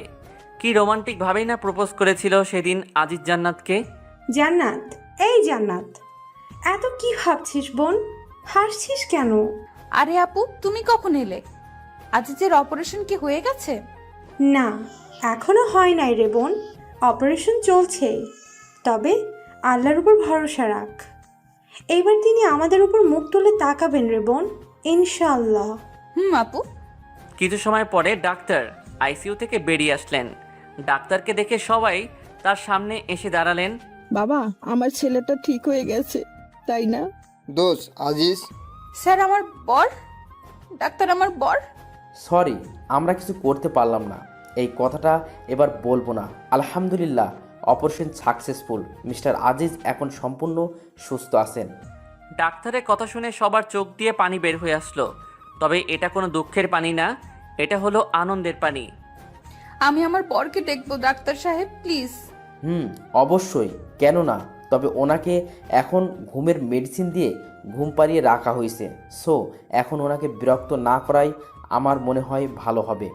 ধন্যবাদ ডাক্তার। জান্নাত কথাটা বলেই আজিজের কেবিনের দিকে এগোতে লাগলো। হঠাৎ জান্নাত মাথায় হাত দিয়ে পড়ে যেতে লাগলে আপু তাকে ধরে ফেলে। কি হলো তোর বোন, এমন করছিস কেন? আপু, আমার কেমন যেন মাথাটা ঘুরছে। বলেই জান্নাত জ্ঞান হারিয়ে ফেলে। সবাই আবার জান্নাতকে নিয়ে ব্যস্ত হয়ে পড়ে। হুট করে মেয়েটার আবার কি হয়ে গেল? জান্নাতকে একটা কেবিনে নিয়ে যাওয়া হয় এবং ডাক্তার জান্নাতকে ভালোভাবে দেখার পর, ডক্টর, আমার মেয়েটার আবার কি হলো? আন্টি, আপনার বৌমার মহা অসুখ হয়েছে। কি বলছো তুমি? কি বলিস দোষ, পাগল টাগল হয়ে গেলি নাকি তুই? না, আমি একদম ঠিক আছি। এখন তুই যা মিষ্টি আনার ব্যবস্থা কর। তোর কি মাথা ঠিক আছে দোষ? এই বলিস জান্নাতের মহা অসুখ, এখন আবার বলছিস মিষ্টি আনতে? কি বলিস? আমরা তো কিছুই বুঝতে পারতেছি না। সরি দোস্ত, তোদের সাথে মজা করলাম। আন্টি, আপনি দাদিমা হতে চলেছেন, মানে জান্নাত মা হতে চলেছে। ডাক্তারের কথায় সবাই একসঙ্গে বলে উঠল আলহামদুলিল্লাহ। সবাই অনেক খুশি। শালা এভাবে ভয় না দেখালেও পারতি, কতটা ভয় পেয়ে গেছিলাম। বাট ধন্যবাদ দোষ, একসাথে দুইটা খুশির সংবাদ দেওয়ার জন্য। বাবা, তোমাকে যে কিভাবে ধন্যবাদ দেব ভেবে পাচ্ছি না। প্রথমে আমার ছেলের সুস্থতার সংবাদ দিলে, এখন আবার আরেকটা।